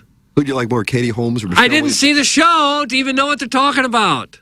I either worked at night for the last 30 years, or I was watching the Cardinals or the Blues or basketball or football. I didn't watch all these shows for the life of me. I don't know how everyone's had so much time to watch every TV show that's ever been on the air. We'd be back in the KMOV sports office, and I'd be watching the Cardinal game, and you go, hey, could you switch it over to the WB? I want to see what Pacey's up to. I never said that. Yep, that's what I remember. Jackson, do you understand why you're being called Dawson's Creek? No idea. Good either. Wasn't that show on before I was alive? Or right at my birth? Doug, when was Jackson born and when was Dawson's Creek made? I'm not sure that's a factor. People still call people the Wicked Witch, but that was on before all of us were born. It was on when I was alive. There we go. Okay, now we all got to look up the Dawson's show, Creek to see what it was about. That show was the most overrated pile of dookie. Drama series chronicles the lives of wannabe film director Dawson Leary. Okay. Oh. So he was a wannabe film director, and that's kind of how you're coming off now, Jackson. Got it. Is it just like not like people can be into anything, but if you're into movies, it's like some sort of indictment on your character? Wasn't Charlie... According to Little Judy Suckins. Whatever. Wasn't Charlie Conway in there? Doug, Tim Conway played Dorf. And he made a cameo in one that's not very special edition of Dawson's Creek. That's his name from the Mighty Ducks. I don't But I think Charlie Conway is in Dawson's Creek. Our producer Joe just texted me. Dawson is going to film school. Producer Joe. Okay. So that's Jackson's new name, Dawson Creek? Would have been funny if he would have been like going to like HD2 or journalism school instead of like film school. I want to go to HD2 school. That show needs to be made. Where would you go for that? HD. I want to major in HD2. Oh, God. Can you imagine? God almighty. Morning, boys. We just fished in the dark to Kelsey Monroe and Rose Monroe. Threesome. It's going to be a good Friday. That's from caller Buzz. Doug, thoughts? I don't know. What's fishing in the dark? I believe that's when Buzz masturbates next to his wife. If I'm not mistaken. Yeah. It's a confirmation. Why do we need to know that, what people are what they're doing in the privacy of their own home? This Buzz talks about getting fingered every day, it seems like. Yeah, not everyone is that lucky or unlucky. I don't know how to explain it, but no one has that many stories in that short amount of time. Obviously, his wife's not getting much action. He's getting fingered and he's just beating it. Oh. He's the one that his like girl fell through the ceiling and then just randomly landed on like a boy's bed and they did it, right? I think like so. that. Good story, though. Yeah, good story, though. Caller Buzz is getting cucked by his wife, and he doesn't even realize it. God bless him. That's from Mr. Licks. I don't know if who's getting cucked here. You know, that's one of the magical elements of the cuck is we don't know. You don't know. Yeah, it seems like it's happening to more and more people. It's become a far more frequent occurrence than we ever knew, which is why our show basically is built around that subject. And stock tips. Yeah. Guys, why can't he masturbate next to his sleeping wife like a normal person? That's from Chairman Steve in Wildwood. Didn't he say he did? I think they do it together. Oh, there's nothing wrong with that. I thought he was doing it while she was sleeping. Well, I mean, she has to be up to finger him, right? Oh. Yeah, but I thought that was a separate incident of him whacking. Yeah, that's kind of sexy. Ah. I mean, my new go-to, instead of just laying there, I'll say, let's just do each other. Okay. You do you, I'll do me. Nah. And what if a curious finger slides over your mattress? I'm not Buzz. Buzz makes me sad. Laying next to your wife while she does the work because he can't please her. It's a sad day for this show. That's from Big Saggers. Well, man. Okay. Wasn't he our new listener of the year? Or he was nominated. So was the Loomster. Yeah. But it was KG and O-Town's time. Caller Adam just texted to see if he was listener of the month. Doug, did you give him your listener of the month? No. He's not listener of the month. Guys, all of us Cardinal fans are being cucked right now. That's from the 636 and Full Circle. Oh. We'll wrap up the Mug and Ass St. Louis Hacker at Alton Toyota, 7 o'clock hour. Send your emails in for the Design Air Heating and Cooling email today. Buck Swope, the Sneaky Janitor, and Tunnels 12,000 each have a win. Today, we're giving you tickets to tomorrow's Jim Dandy between the Detroit Tigers and the St. Louis Baseball Cardinals. A Ryan Helsley bobblehead is the prize for today's Design Air Heating and Cooling email of the day. Those tickets to the game, and you will get a Ryan Helsley bobblehead when you go to the game tomorrow. Cardinals and Tigers. Don't forget, at some point, our beverage cart girl is coming into the studio to introduce herself to the audience on YouTube. At any moment, it can happen. She just got a knock? At any moment. She's No, not- you just got a knock, I guess. We'll know who she is because she's stone-faced. Everything turns to stone when she walks. Well, hopefully not. We'll take a commercial break and come back with our appliance discounters 8 o'clock hour. This is the Ryan Kelly Morning After. The Dotem After Party at the Normandy Pavilion will happen both days after the tournament, May 18th and 19th. Brought to you by CJC Transport. We improve transportation bottom line, one load at a time. After 18 holes of golf, come hang with your buds and TMA guys for food, drinks, and fun. And nudity, or at least most of those things. While you're there, get you a CJC Transport cocktail, smash burgers from Rockstar Tacos, and the fine folks from Evolution Festival will be on site sampling 9 different bourbons and whiskeys, like Yellowstone Select Bourbon, Rebel 100 Straight Rye Whiskey, and more. Plus, CJC Transport will be hosting a single long putt challenge with your chance to score $2,500. The Dotem After Party. Find out more at TMASTL.com. Live from the Michelob Ultra Studios, KPN-TFM HD2, Collinsville, St. Louis. This is TMA All Day, the Tim McKernan Show podcast, featuring long-form interviews with people from the world of sports, politics, and entertainment. And our guest today, Bill McClellan. Thanks so much for coming in. Hey, my pleasure, Tim. What's up, Caden? Hi, how are you? Joe Buck, our guest today. Man, it's like I haven't seen you in years. More than 500 episodes and counting, and it's available wherever you get your podcasts, including the TMA STL app. Get the app now at TMASTL.com. Hi, I'm Ryan Kelly with thehomeloanexpert.com. Have you been thinking about buying a new home, but you're a little scared because of all these crazy headlines about how difficult it is to find the perfect home? Good thing for you, you know the expert. We will navigate you through the process to ensure you're getting the right home and the right home loan. And with our 10-day closing guarantee, you will be in the home of your dreams by the end of the month. Ready to see just how easy buying a home can be? It all starts today at thehomeloanexpert.com. The Home Loan Expert LLC, NMLS number 1326241. Hey, this is Tim McKernan. I'm here with a great sponsor on TMA, and that is the Longo Biggs Injury Law Firm. But here is the thing. You hear injury law and you go, okay, well, that's all they do. But that is not necessarily the case. Yeah, Tim, we also do workers' compensation cases, and those are obviously cases that comes from someone getting hurt while at work. But these cases are actually kind of tricky because workers' compensation cases are governed by their own set of laws, and they can be difficult to navigate. There's a lot of things people don't know. For instance, all your medical treatment has to be provided by your employer, and there's 2 different kinds of payments you need to be concerned about in a work comp case. One type is just getting paid for the time that you can't work, and the other is a settlement for the permanent injury that you have, which factors in various elements of your case, such as what body part and how severe it is. And this is where you need a knowledgeable work comp attorney to help you maximize your settlement. The insurance companies don't negotiate fair in these cases and don't settle for less if you're hurt at work. Visit our website or Google Longo Biggs Injury Law. The choice of a lawyer is an important decision and should not be based solely upon advertisement. Hello, it's Jackson for Rosalita's. TMA listeners know that Rosalita's Cantina has the best patio and the best Tex-Mex in town. From tableside guac to piled high nachos, the amazing menu at Rosalita's is full of classic Mexican dishes. Plus, it's always time for a margarita, and Rosalita's has the most delicious house and specialty margs in town. Enjoy happy hour specials Monday through Friday from 3 to 6, and let Rosalita's cater your next event. Check out rosalitascantina.com or visit the downtown or DePere location today. Time to get your fiesta on at Rosalita's. Is your basement leaking? Do you have cracks in your foundation or brickwork? If so, Stratum Structural Systems has you covered. At Stratum, we provide prompt and trustworthy basement waterproofing, foundation, and crack repair services to ensure your basement is dry for years to come. Are you finishing your basement? Stratum is also our area's leading installer of egress windows, which are now required if you're finishing the basement. Winner of the 2022 BBB Torch Award, Stratum Structural Systems. StratumRepair.com.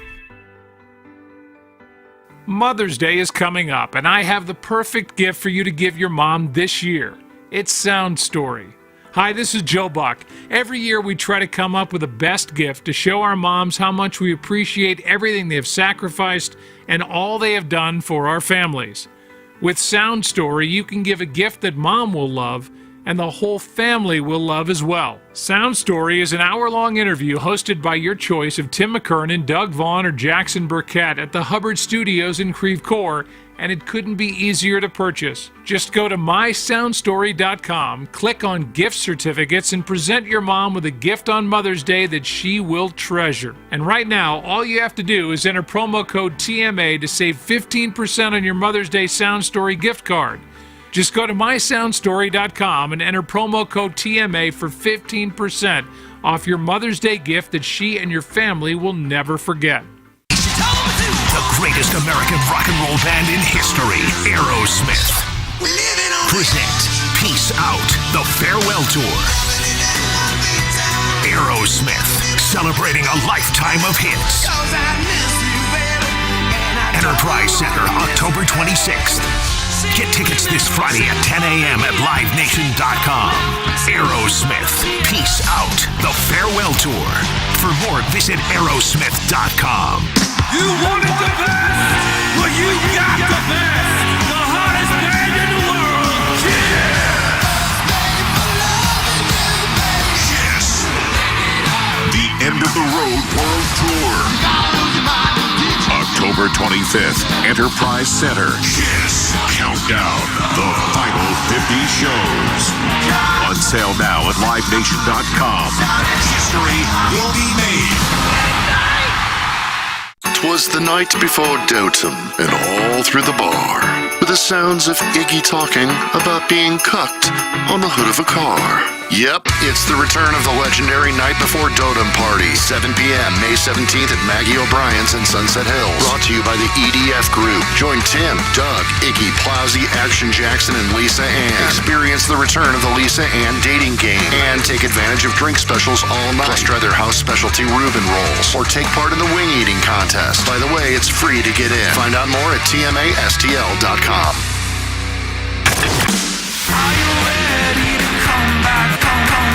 Now, back to the Ryan Kelly Morning After on KPNT HD2, Collinsville, St. Louis. Regulations and mails. It's the fifth of the day. The fifth parade. The sun shining bright. Day and the fifth is alright. Everyone grab your sombreros. Don't forget the mayo. We put the stuff on everything. Our burgers and our fries. And don't forget your chicken wings. And the sandwiches and ice. The bell with the mayo. Doug, take a listen to this part. This is like Marshall Mathers, 8 Mile. Break it down. Burritos, Totitos, Doritos, and Cheetos, Fritos, Mojitos, and the Senoritos, Flamillos, and Trios with the jalapenos. Oh yeah. Is this written down? Tacos from Pacos with panchos, nachos, churros, rancheros, and some canyoneros. I'm out. Adios, amigos.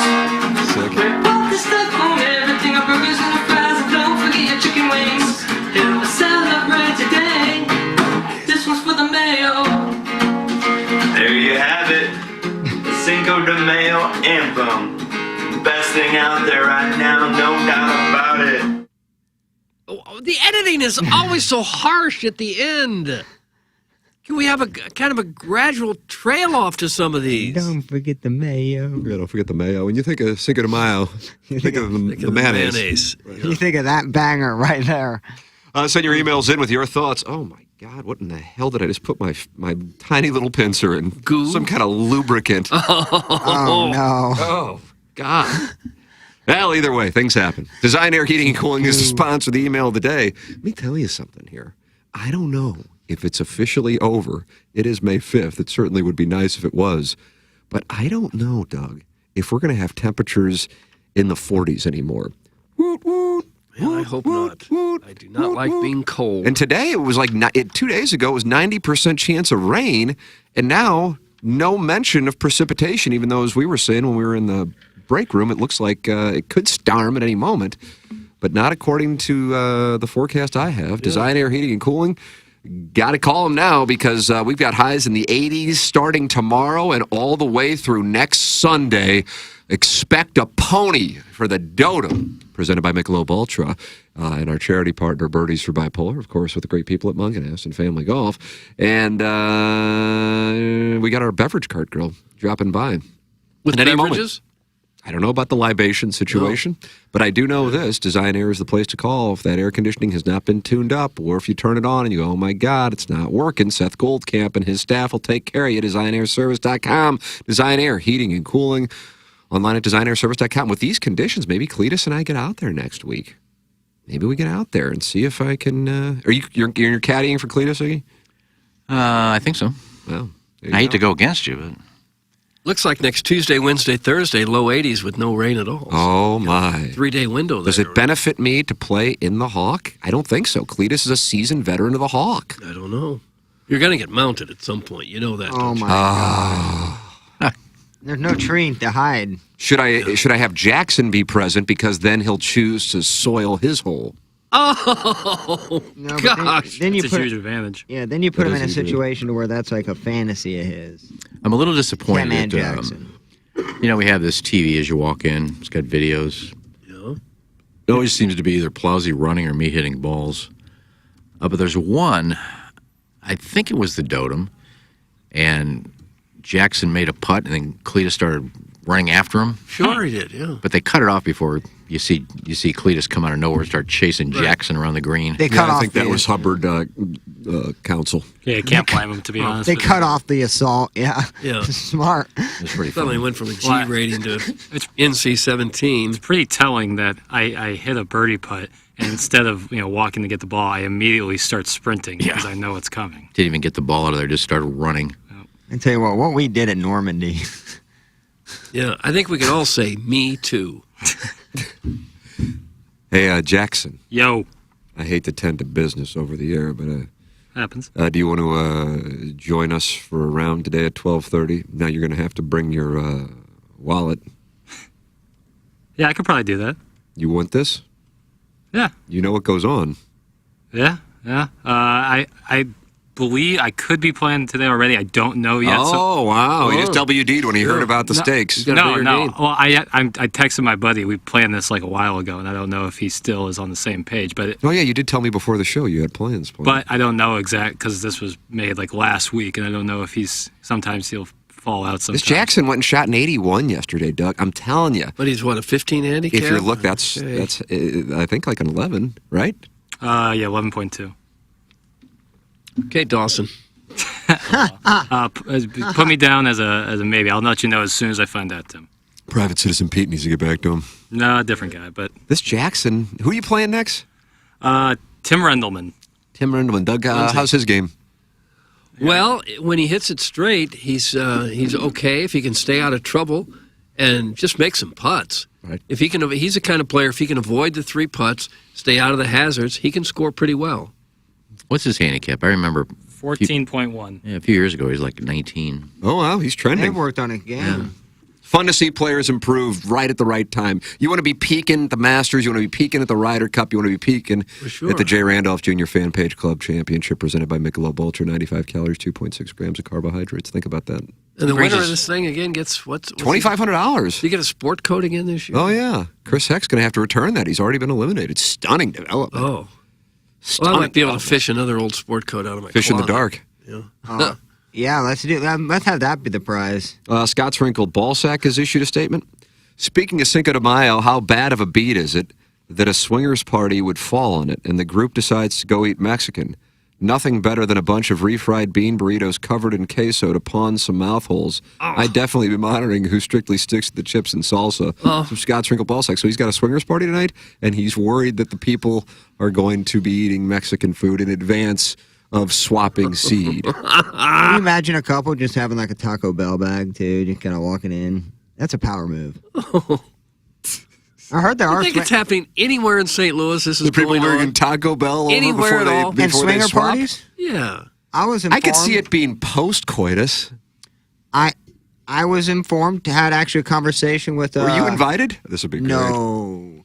Had a conversation With your hog, I would think you'd be out on the market. There is a place in the city limits of St. Louis that has hosted and does host get-togethers. Bill. And I was shown an invitation. Bill. It wasn't an invite. He was actually just showing me that it was real. And again, you all know him.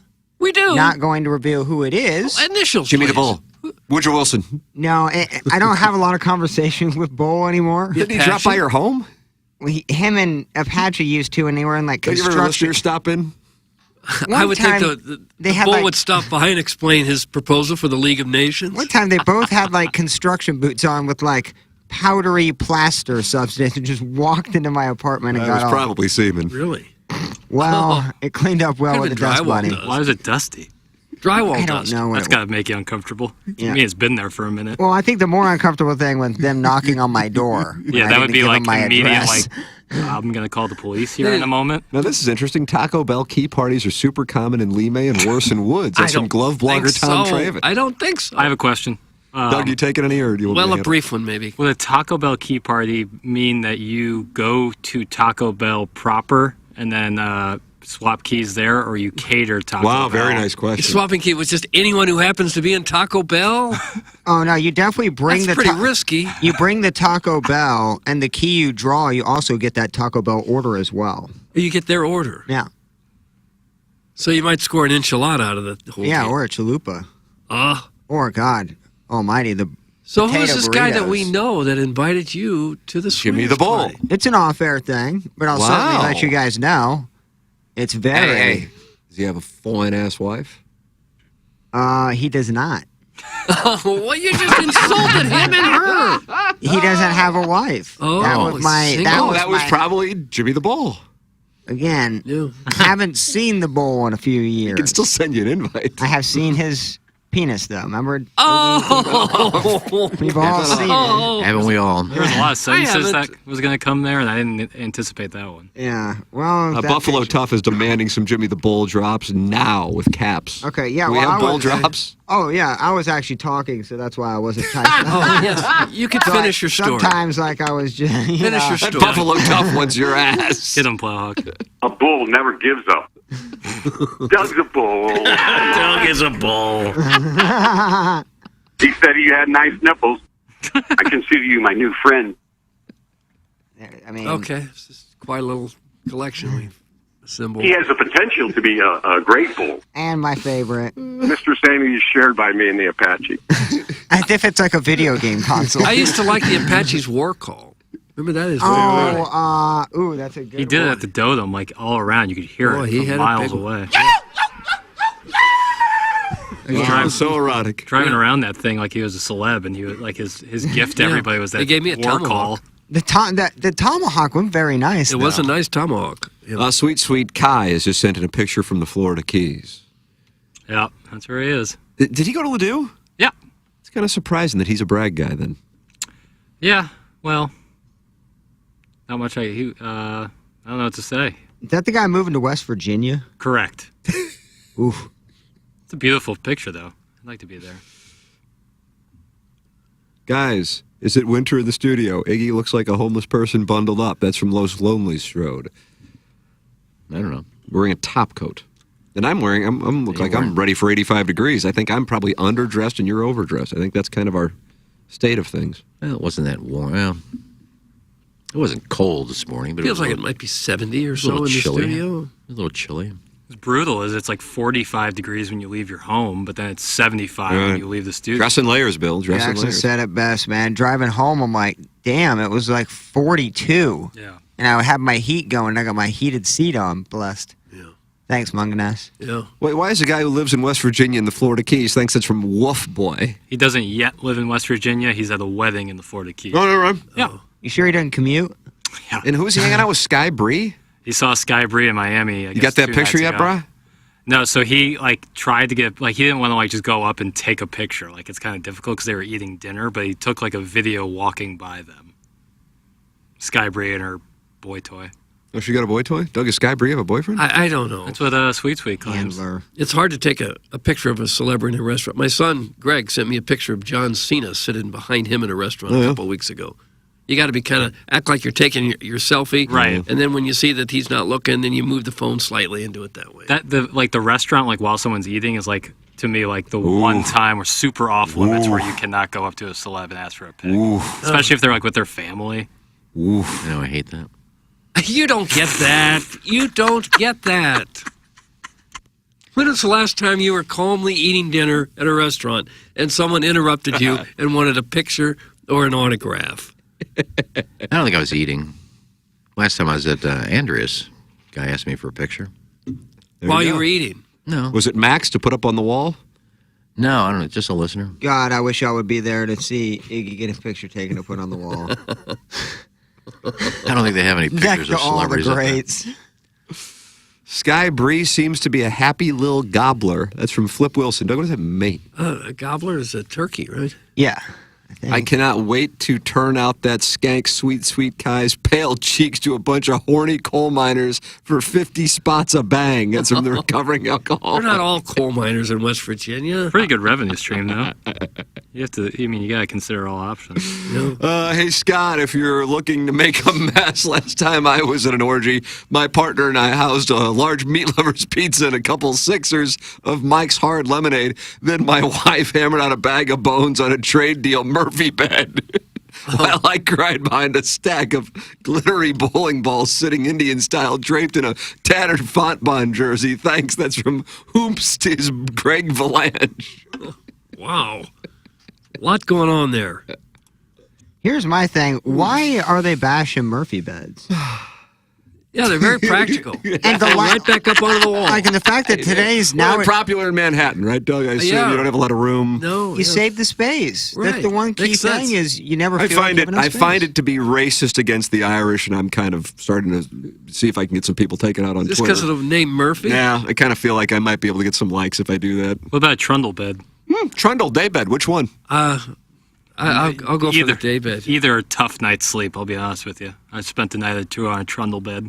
Is that right? Is that where you cleared your throat before clearing out the MFF? No, that was at 901 Tiger Avenue. Tiger. Alpha Epsilon Pi.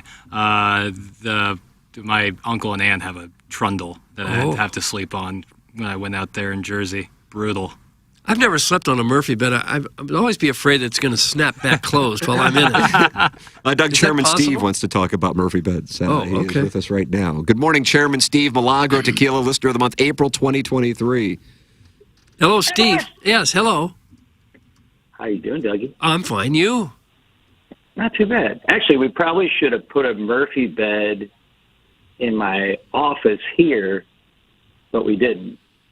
Because we didn't think we were going to stay 3 years. Yeah. That would have been a good addition because you could just put it right back up. But we have one of those fold-out futon type things. Oh, sure Not you as do. comfortable. Wouldn't be as comfortable as a Murphy bed. No. Hey, Tim, if Jackson can't make it, I can play today. Oh, wow. Yeah, you'd be happy to throw the money around. I know that. I should be able to play.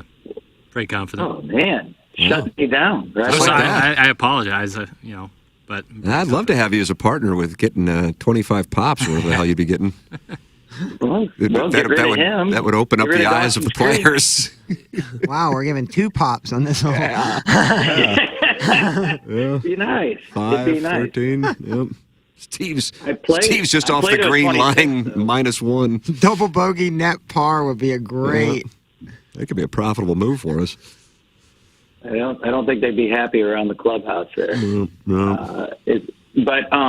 Hey, I wanted to clarify too. I don't like calling in twice in 1 week, but I was walking around up near Enterprise in the stadium when I saw all those people, and it was so interesting because like the Lizzo concert was like a lot of heavy people stuffed into spandex.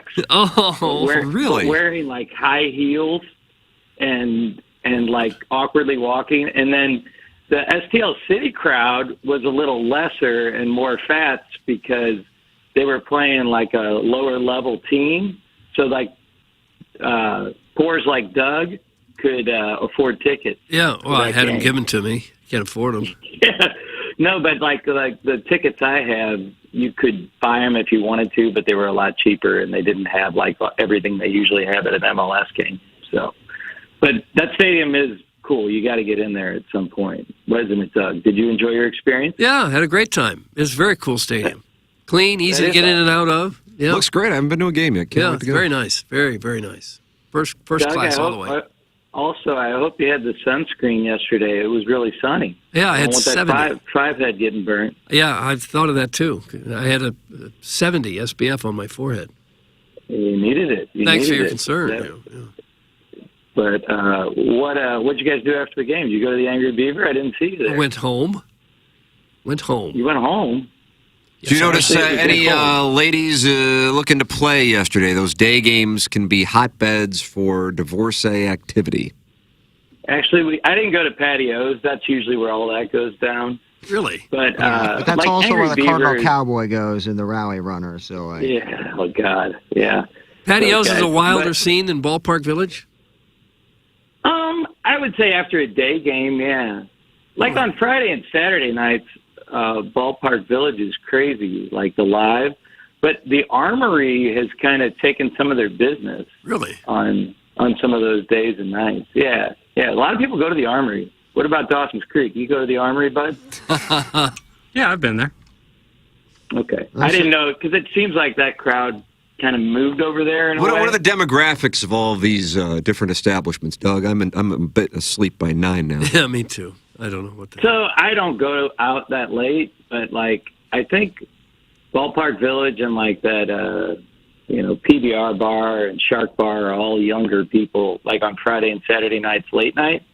Horny, 'Cause I hear- desperate, 90% of them Oh, is that what it is? miserable, but just wanting to get laid. Wow, Yeah, Plowhawk, it's very like, direct. Like every Friday and Saturday night, like if I wake up in the middle of the night to pee, I can hear a couple arguing like down on Clark Street. Really? It's inevitable, like because they're drunk and it's probably they can't get an Uber or the Uber's like $100 or something like that. So they're arguing about something down there. There's always something like that going on. But no, like after the day games, Patios is a place to be as far as, and the Kilroy's over there. Both of them go there. Like Angry Beaver's more of a guy bar. Like last night, I went down there after the game, and Beer Cats was there with a fine lady. Was he? What's up? Well, this What's up, Beer Cats Lacey? is doing well for themselves. Is this Hot Wife Autumn? No, Lacey was her name. And, Lacey Chains, they call her. Lacey Chains. Beer Cats and I were talking, and like all these old guys, I say old guys, they were probably my age in their 50s, were trying to hit on Lacey while I was standing there talking to Beer Cats. We were just shaking our head and laughing. It was funny. It was funny. But Beer Cats has game. I mean, I would say he'd admit it too. He's not the greatest looking guy in the world. No. Neither am I. No. But he's a cool guy, likes talking, and he gets after it. Well, I'll tell you what, Steve, we're both shorter gentlemen. That height thing is really a valuable tool to have in your artillery, isn't it? Oh my God, yeah. The shortness we always had to overcome that. Yeah. Thankfully, you and I, Tim, are really handsome. Yeah, I agree with that. It helps a lot. The Beer Cats is just a big old bear of a gentleman. Yeah, he's the nicest guy. I love him. Is he still hanging out with that Hot Wife Autumn? I didn't ask him that. I'm not really. I don't know. I think he is when he wants to, but I mean, this Lacey gal was hot. She worked there, or she was just his date? She was his date. They went to the game. Oh, I see. I don't think I'm revealing too much. I think he would tell you the same thing. I got a text here from Ray King that's for you, Chairman Steve. It says, ask Steve if he will have sex with me. That's from Ray King. I don't know. I have never had sex with a guy. So, I mean, if it'd be okay with my wife, she probably would. So you would bring in Ray King? Iggy, would that be a cock? Sure. I don't know. Are you going to tell your wife? She's going to be there, so unless she's asleep well, again. I think I'd get permission if I wanted to. Oh, I don't think she'd care. But she's met Ray King before. She took a picture of me. Could she tell that there was chemistry there? Yeah. Well, he's a good-looking guy, and he's short, too. Are we really talking about this? Is this really on the table? I'm actually considering it, Doug. I haven't sounds had like you're trying to- in 25 years. It sounds like you're trying to talk yourself into this. It's a good time to experiment. As long as I be the top. Oh. I don't know if that's what you want. Ray King has issued a statement. I do not want to have sex with the wife. I want to have sex with Steve. Okay, more specific. Ray King says, I'm not short. I'm 6 foot, damn it. When is it okay to kiss a guy? Oh, mid-50s. I didn't realize he was 6 foot. I thought he was shorter than that. How tall is Ray King? If you had a chance to measure him. 5'9.5" if he says he's 6 foot. Is that the deal? Is he talking about the real Ray King or him Ray King? Him.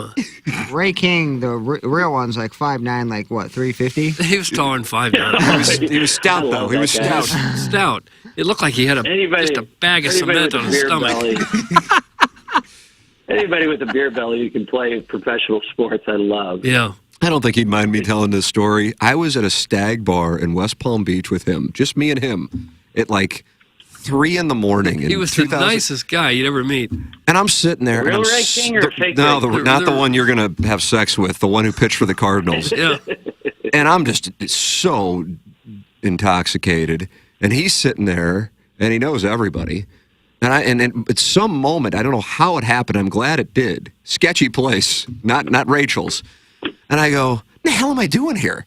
There's no one here outside of strippers and the Cardinal reliever next to me. And I know him, but I don't know him that well. Like you're in a dream or This is something. all so damn strange. And I've got to get up and do a show and do television. I probably should get home. And I said, Ray, I'm going to head on out. You interested in leaving? Nah, I'm going to stick around. Sounds good. See you in 3 hours at camp.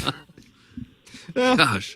What was that? What was that place called? I went there when we went down to Jordan's course. Oh, there's a lot of stag bars. The one with at least at the time, I haven't been to it in a while for real, is Rachel's, which is right off of 95. Rachel's. That was the one I went to. I don't know. I still don't know what's going on there. Those are like supermodels. I have no idea what's going on there. I haven't been there in a decade, but back in the day, holy crap.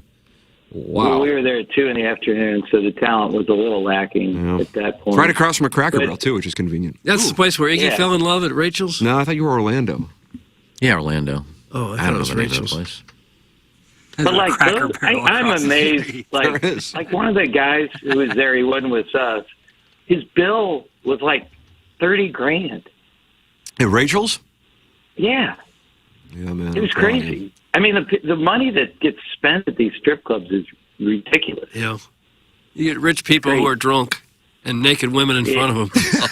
Yeah, And it's over, bro. It's essentially Doug the Dotem.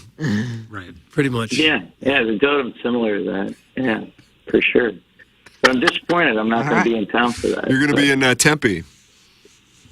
Yeah, actually, we're staying at Scottsdale.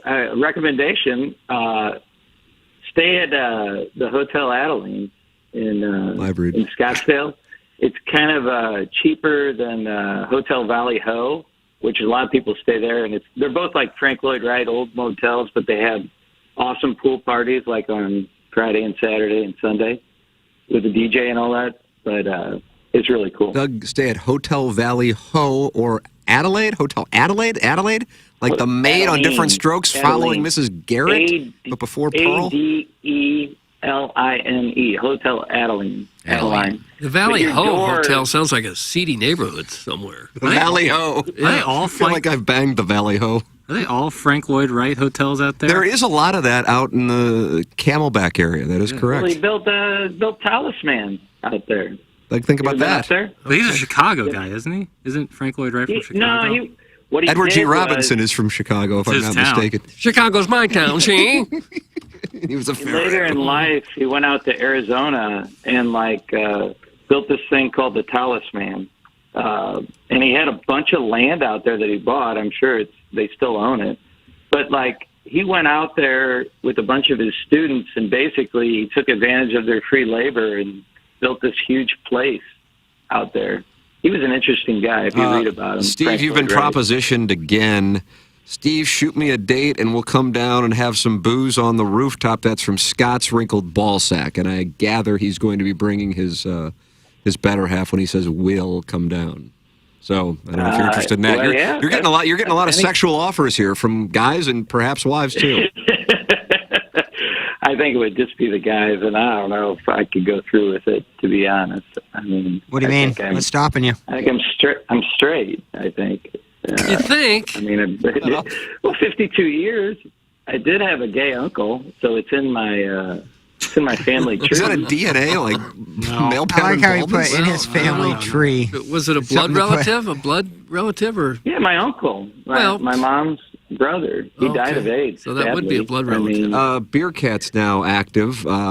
Lacey Jane is fine. Steve's friends are all over her. It was like throwing raw meat in a shark tank. Just another gal on my roster, hotter than any skank Iggy's ever laid a finger on. Wow, Beer Cat's Doug. Why? That shows why he's the Milagro Tequila listener of the month for January. Why did I get pulled into it?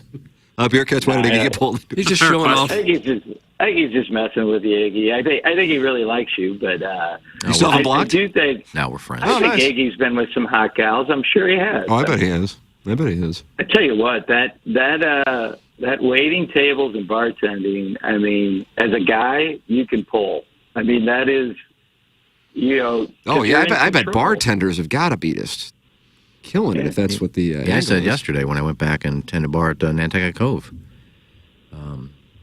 It's like shooting fish in a barrel. Oh, more women you could handle. Well, I mean, if I wanted one, I get one every night. But there was a lot of times not worth my time. Wait, Well, your plus, time like, is valuable. if, Midnight. The people you work with too, Iggy, is like you all get off at the same time. And everything. Always the goal. So it's like, Yeah, Thank you. Probably Nantucket Cove was the place where we hung out the most with people you worked with. I dated one of them, Yeah. but then we'd all go out. There's a couple of places right next to that down on the Central West End or down on Kings Highway. we probably went to Tom's Bar and Grill too. There Was that open back then? There was one that opened up. It was like an all-night thing. They had good food, but it was a bar that we'd go down there almost every night. But Every time you say you're working at Nantucket Cove, I assume you were working like at Martha's Vineyard for a summer or right. something. Instead, Yeah. you were in Hanging out North with St. Walter. Louis. no, off of Kings. Is that North St. Louis, Kings Highway, and Euclid? Well, that's pretty close to it. pretty much CWE, where isn't it's very similar to Cape Cod. Yeah. It is very similar. St. Louis. Smell it, definitely Very similar. The harbor. Yeah. Except their water is clearer than Mississippi. So Probably. There's certain parts of the Mississippi. Yeah. Certain But you might run into a Kennedy. yeah. Hey, is anybody going down to Cherokee Street tomorrow? Doug, I know you were talking about it. Why would I go to Cherokee Street tomorrow? Cinco de Mayo, buddy. Oh, I thought that was They have, today. They have live wrestling on the corner. I can't remember what the corner is. It's on Cherokee Street. People were just on the corner of the street wrestling. Yeah. They put up a wrestling ring outside the Castelloma Ballroom. Yeah. Now, what's the And, point of that? Sounds horrible. I don't know. They do it every year. Every year at Cinco de Mayo. Sounds like it could be the most Hoosier thing I've ever heard. We'll be wrestling on the street corner at Cherokee in South St. Louis. Nah, me and Maddie are doing Six Flags for the first time this year on Saturday, or Really? tomorrow. Yeah, hitting up a 6-hour go little to- deal. You gonna ride You the should boss? go to Cherokee Oh, boss, Street. 100%. I like that boss. Are they- Takes a lot out of you, Are they gonna Doug. play- Great roller Neck. coaster there. Are they It does. Are they going to play the Kentucky Derby out there? Out at Six You're gonna Flags? stop Yeah, I don't know what the Venn diagram of interest is. No, there's probably a ham hock eating competition. Oh. But, It's probably actually a good day to go out there, Plowsy, because it's not as crowded, right? No, I don't Oh. think that's going to be the case. Yeah, It's like WrestleMania scheduled up against the Masters. They're not all that concerned. But kids are still in school, so you don't have like on Saturday. people Yeah. Saturday, from baby. out of Saturday. town. Saturday, yeah, baby. it's Saturday. and you should see these parents when they got the food pass. Yeah. It doesn't matter if the kids want to go or not. Kids Katie with bar the leashes. door. Yeah. Kids with leashes Oh, there. kids with leashes, kids with their own ham stick. Ham whatever. stick. I do like those turkey legs. Those Yeah. are good. I like them. Yeah. Steve, so all these guys and ladies want to have sex with you. What should we pass along? I mean, Ray King, very aggressive. Scott's wrinkled ball sack. I feel like there was another one. Mr. Fong, owner of the dildo shop, also sent something in. Recovering Well, send me a- alcoholic. He's Send me a message. I like the recovering alcoholic. He is awesome. there you go. I Sounds love like that he's the guy. winner. I don't know. So that's who you're going to pair up with? So can I get into the? I'm not going to be here, but can I get into the raffle that they're doing? Yeah, you should. Absolutely. How do I ask recovering how we do that? How we get a raffle ticket? I'll go see how we can get a raffle Can I- ticket for His name now Can I is buy just it? Recovering? He knows my name. He could message me. But Yeah, well, you're the chairman. we go to the same church. Do you? You probably stand to go there a little more frequently than you're going now, based on some of your Caller Adam just conversations. texted in that he should have been caller of the year. He's not happy with this call. Yeah, actually, I like Caller Adam. He seems like a good guy, but I don't know. I won. I'm better. Yeah, you are. Wow. Steve, I gotta go. It looks like Jackson took your spot today. You would have had to have. Son of a bitch, Jim. Hey, let's go back to church. Exactly. Fiddler on the roof. Oh, Piddler on the roof is what they call him over there on 101. Thank you, Chairman Have a good Steve. day, Have a guys. wonderful week. And there he is. Cinco de Mayo. All right, Chairman Steve. Steve's going to be on the corner of Cherokee tomorrow wrestling people. outside.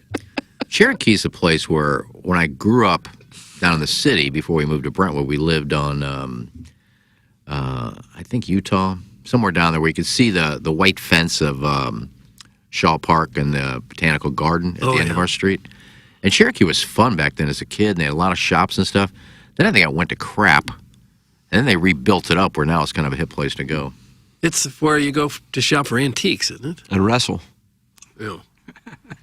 Hey, you might be able to get some Holderness and Bourne tomorrow at that wrestling event. Holderness and Bourne has nailed the fit of golf wear for this spring and summer.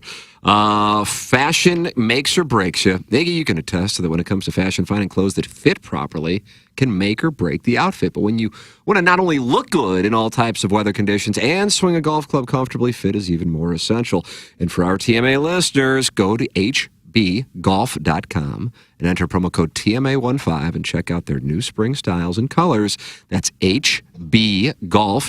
You apply the code TMA15 for 15% off your next order, and you will feel the difference in their premium golf apparel. Holderness and Bourne, classic style with modern fit and performance. Think about it. Shrewsbury Seminary student is on the line. Doug, you wanted a press conference Friday. Okay. So far, no ladies yet. That's surprising, but here's Shrewsbury Seminary He's been a student for many years. Graduation's got to be soon. Am I on? Yes, you are, Shrewsy. It used to make a noise when you'd come through. It used to make a really loud noise. Now it doesn't do that anymore. Is that like a 101 thing? No, it's just an improvement. Improved facilities here. Is Plowsy there? Yeah, I'm here. What's up, bud? Hey, how you doing? I just hadn't heard you in a while, so I just wanted to check. Oh, yeah, I'm chilling, man. Six Flags tomorrow. Hey, Adam. Is Adam?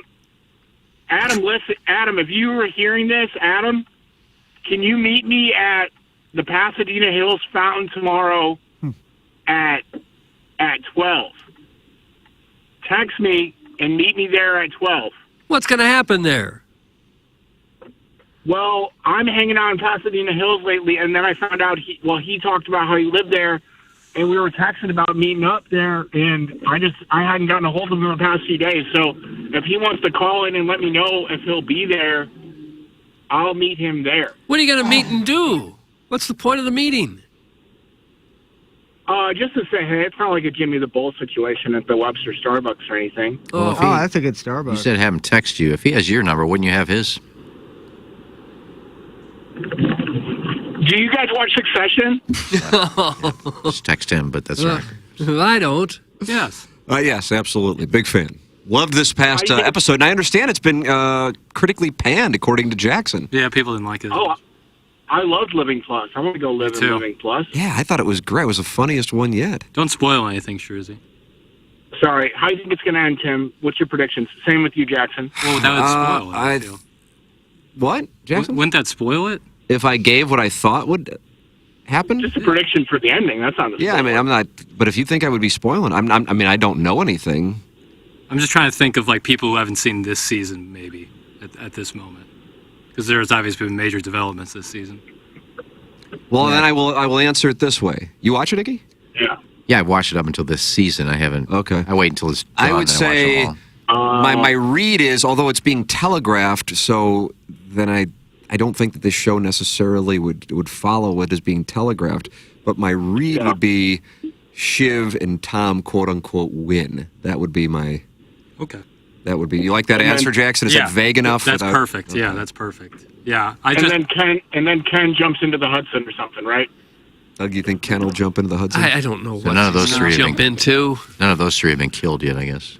Yeah, I'm only on season 2, so don't do too much. No worries. I mean, the show is such a satire on everything, so whatever will create the most chaos on this enterprise will probably be the ending.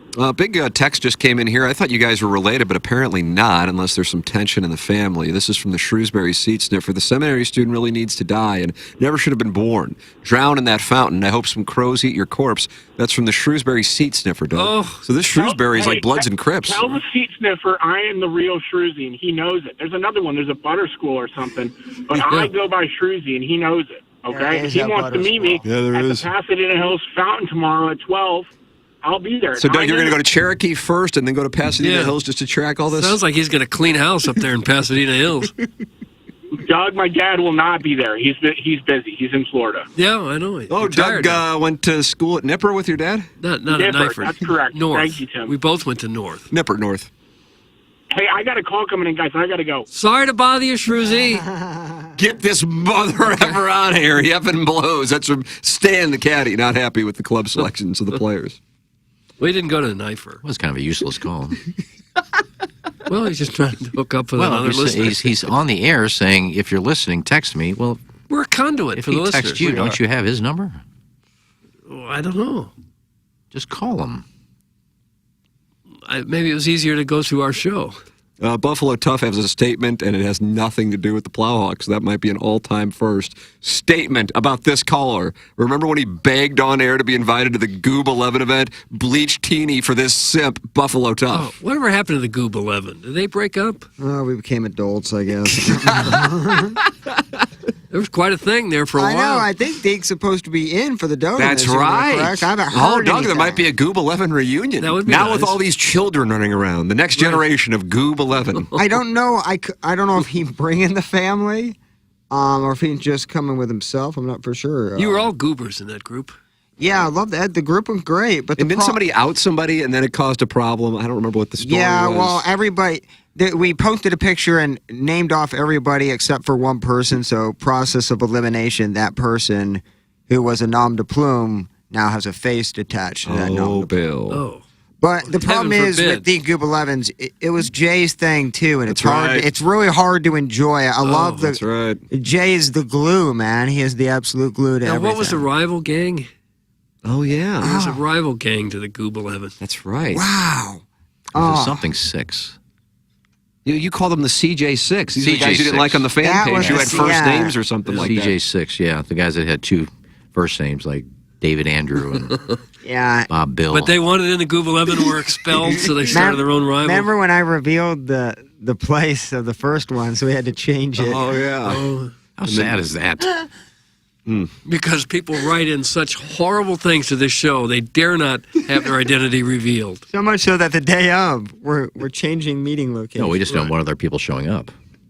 We Yeah, don't I like the think that was it. CJ6 showing up. CJ6. Coming up in a matter of moments, beverage cart girl for the Dotem is going to be in studio, I believe. Stephen Wildwood wants us to know that the Wildwood 1 still exists and is doing just fine, because that was his counter to the Goob 11 is the Wildwood 1. Dotem has issued your statement. Nah, I won't be exposing my family to TMA until they're emotionally mature.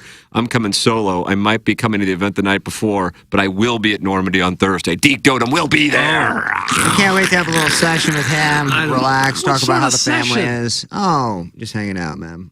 Love Deke. Hope he has a little bit of time to hang out. He's going to be busy signing autographs, taking pictures, interviews. I think Channel 4 got him lined up. The satellite trucks for a will all double be there. hit. Yeah. Breaking news here. The CJ6 is a myth perpetuated by Iggy. Further, it isn't necessary to have 2 first names to be a member of the CJ6. Well, then it couldn't be a myth if there are rules to get into it. And he clearly a member. Well, that was Yeah. their whole point, like 4 years ago when this thing came up. Yeah, man. I think Jay, I think it was Jay's idea. That was Jay, Dotem. Dotem, okay. But Jay, when like we the would have the Godfather. CJ6, Jennings would be holding court. Yeah, he would And, Marlon and you know what he Brando. did? He loved the wives. Well, I think that's. He's neat. It's almost like it was like a sacrifice to Jay. Like we brought our wives and significant As other. tribute. Basically, Yeah. just sat him Yeah. at the table and let Jay. Like Paul Sorvino in Goodfellas. There's one. I remember being at the Here's late a great girl. Kirkwood Brew House, and he's just playing with all these wives' feet. Oh, God. Absolute hog heaven, man. And the wives put up with it?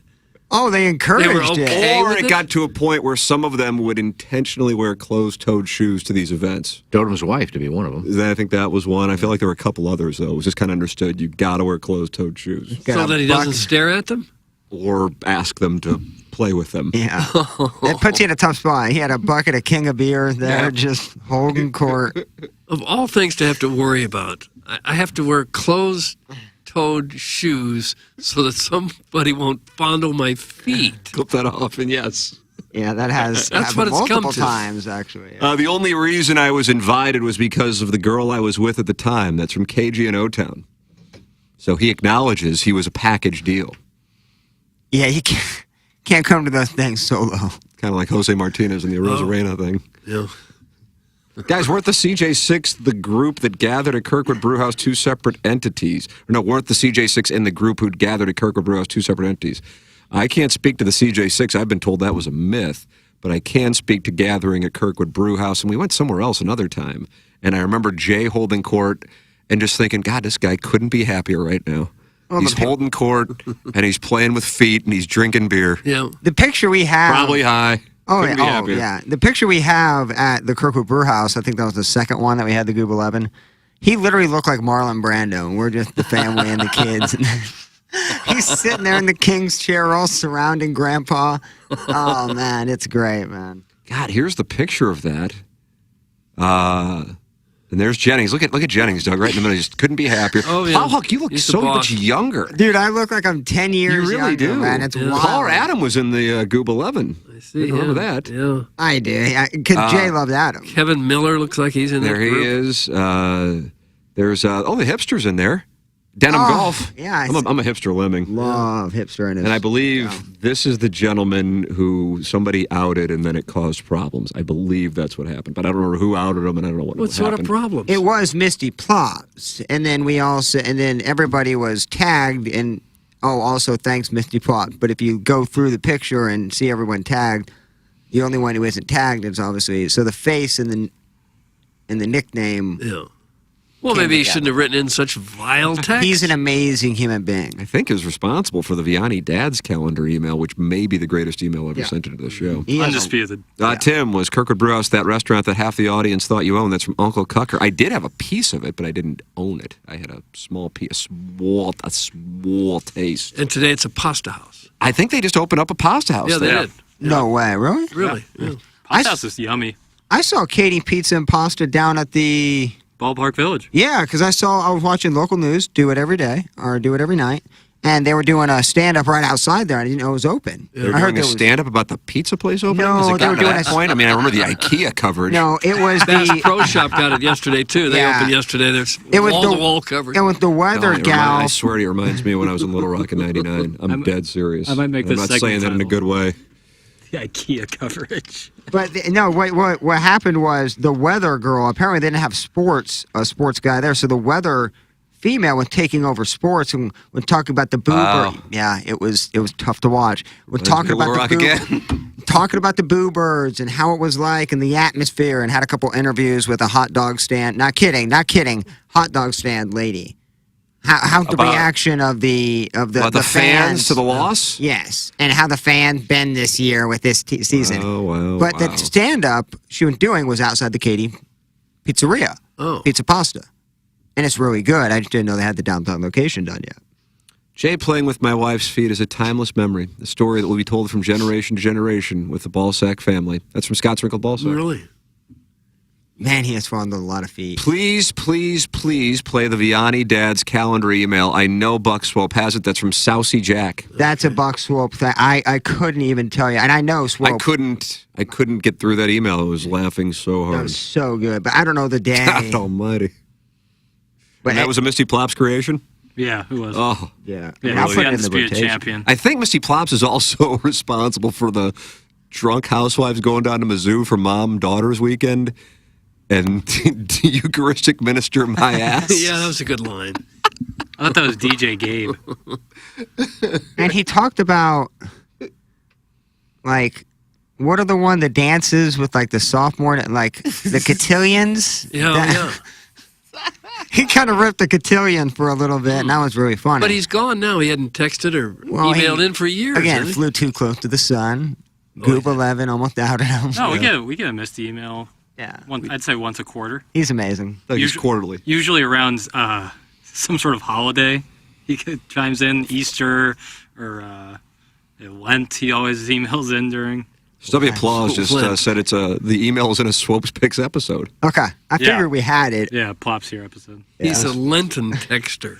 He does. He texts I mean, around we a could lot. just edit and just play the email in terms of a best of, have like a 7 or 8 minute. We got guests coming in, boys. Oh, wow. I love how he had. Should I break or should I let... Oh, they're here now. We can break. if Look we at want. I mean, this. it don't matter. No, but the guests are here. the guests are here. It's a big moment. Coming from a real HD1 radio station into our closet, ladies and gentlemen from wanna sit? You good? WIL. Okay. Doug, look who it is. It's our beverage cart girl. Plurals? I don't know about that. Remy and Casey are in from WIL. Hello again, everybody. Hey guys. Why do I feel like this studio is kind of a downgrade from the last one? Wow, he comes in with the heat. I'm not. Look, I want you guys to have a good studio, but I feel like there's no light in here. We missed the window. The window with the key. Tell me what your thoughts were on the door. Was that kind of intimidating? It was. I asked Casey. I was like, should I knock or? Yeah, it's hard not seeing in. Saw Jackson and was like, "Hey, we good?" He's like, "Yeah, Come on, you can come in anytime. Neither one of you are on camera, by the way. Oh, Casey, you kind of are over the No, phone. Casey is super smart and not doing yeah, that. you'd be on camera if you're sitting there. Yeah. It's perfect. So, all right, so here's what Second we hand have smoke going over on. here.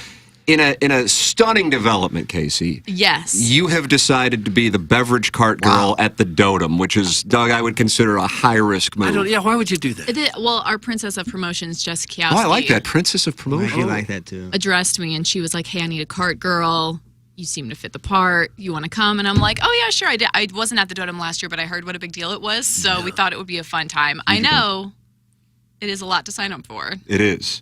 I mean, you are most likely going to experience some creepery is the word I will use. Do you have like a are you good with like the fake laugh, like in trying to change the like subject? humoring these guys. Right. Like, oh, I'm mildly interested in you, but deep down. I figured. Usually our cart girls don't laugh at all. They're stone-faced, and they sit there with a large tip jar.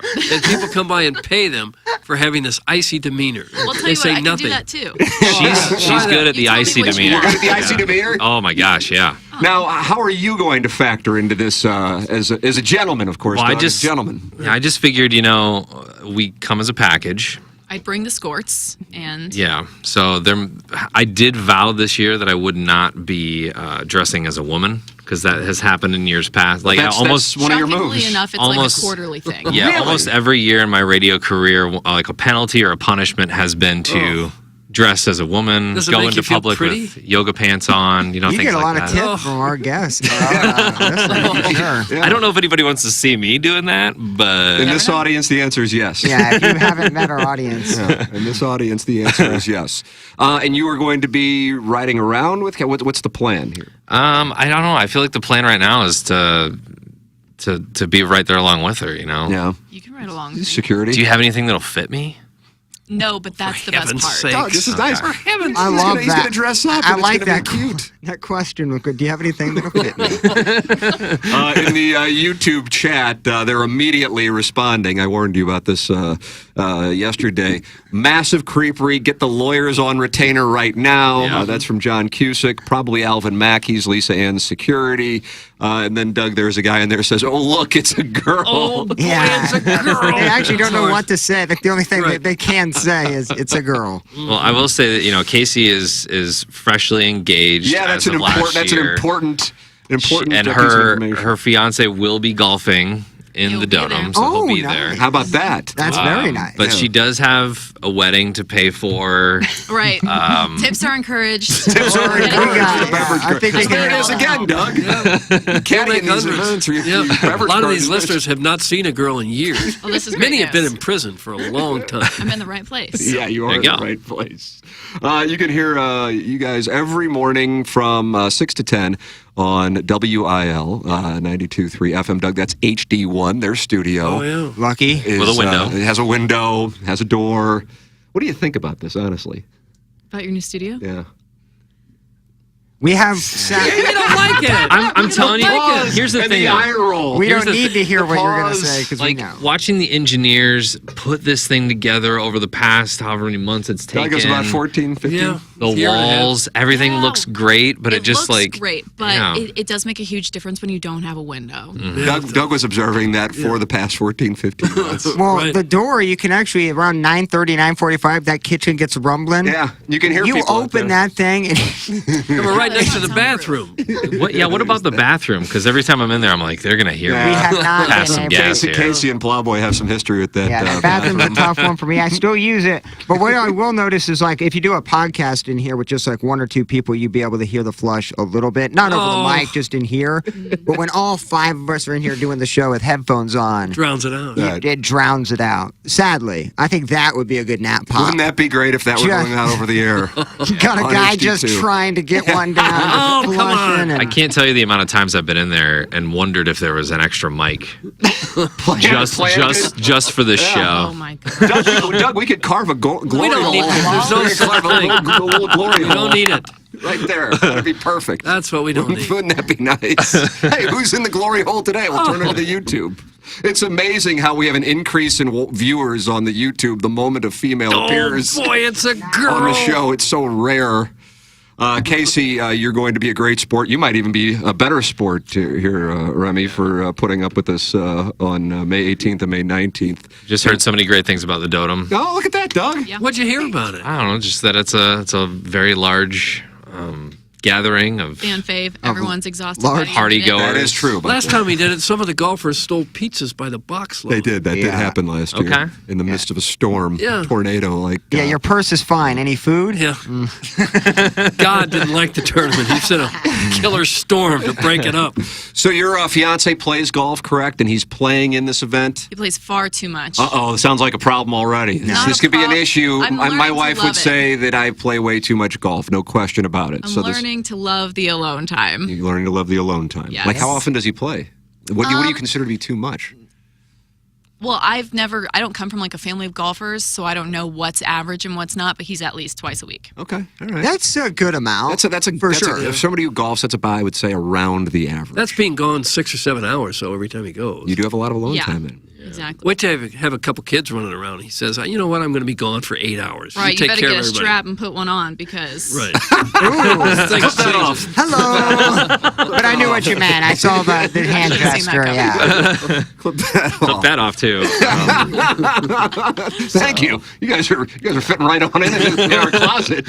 Well, See, thank you for these are all the participating. things that I want to say on Oh, the all right. that EG3. I can't. right. HD1 comes with some Yeah, risks. Yeah, it does HD2, come we with some don't- responsibilities in there, the HD1. Well, we're looking forward to having you guys coming on out. It is May 18th and 19th as we partner with Birdies for Bipolar. It's the Michelob Ultra Dotem. Casey, Remy, WIL 92.3 FM HD1, Doug. They will be there and beverage carting for both days of the Dotem. Thank you so much. You got it. Appreciate it. Well, Very thank good, you. very good sports. Very He left, sporting. but I was like, I think we were going to tell him that maybe we could have him on the show since WIL is his last. Oh, yeah. Oh, You last might have tour noticed that he stop. just gets up and kind of walks Yeah. out. He's always Do you guys just ever fun do to that know. on your show? No. You know, no. Neither of us smoke though, so All right. That's weird. That's really weird. that's weird. Well, thank you guys for having Thank us. you. You guys are the Appreciate best. it. There's Thank you. Remy and Casey All right, from viewership goes WIL. down. There it is. Yeah, viewership will immediately go down. It's amazing how that happens. Yeah, that'll be quite a spot as Casey will be in the beverage cart. And then her fiance will be bearing witness to what will inevitably be, with the intoxicated gentleman, some creepery. He could find himself a massive cuckold victim. Good. Because all these walruses will take their shots. You know, they always do.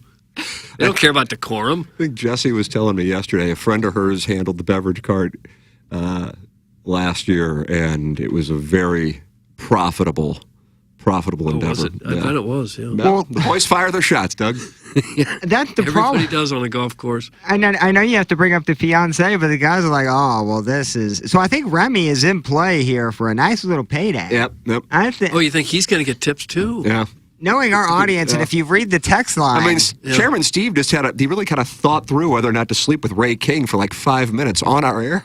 He did a deep dive. As a married 50-something grandfather, he played out whether or not he should have sex He with was her. interested, for sure. He definitely was. If Ray King had been a little taller, I maybe think it'd that was what caused it to happen.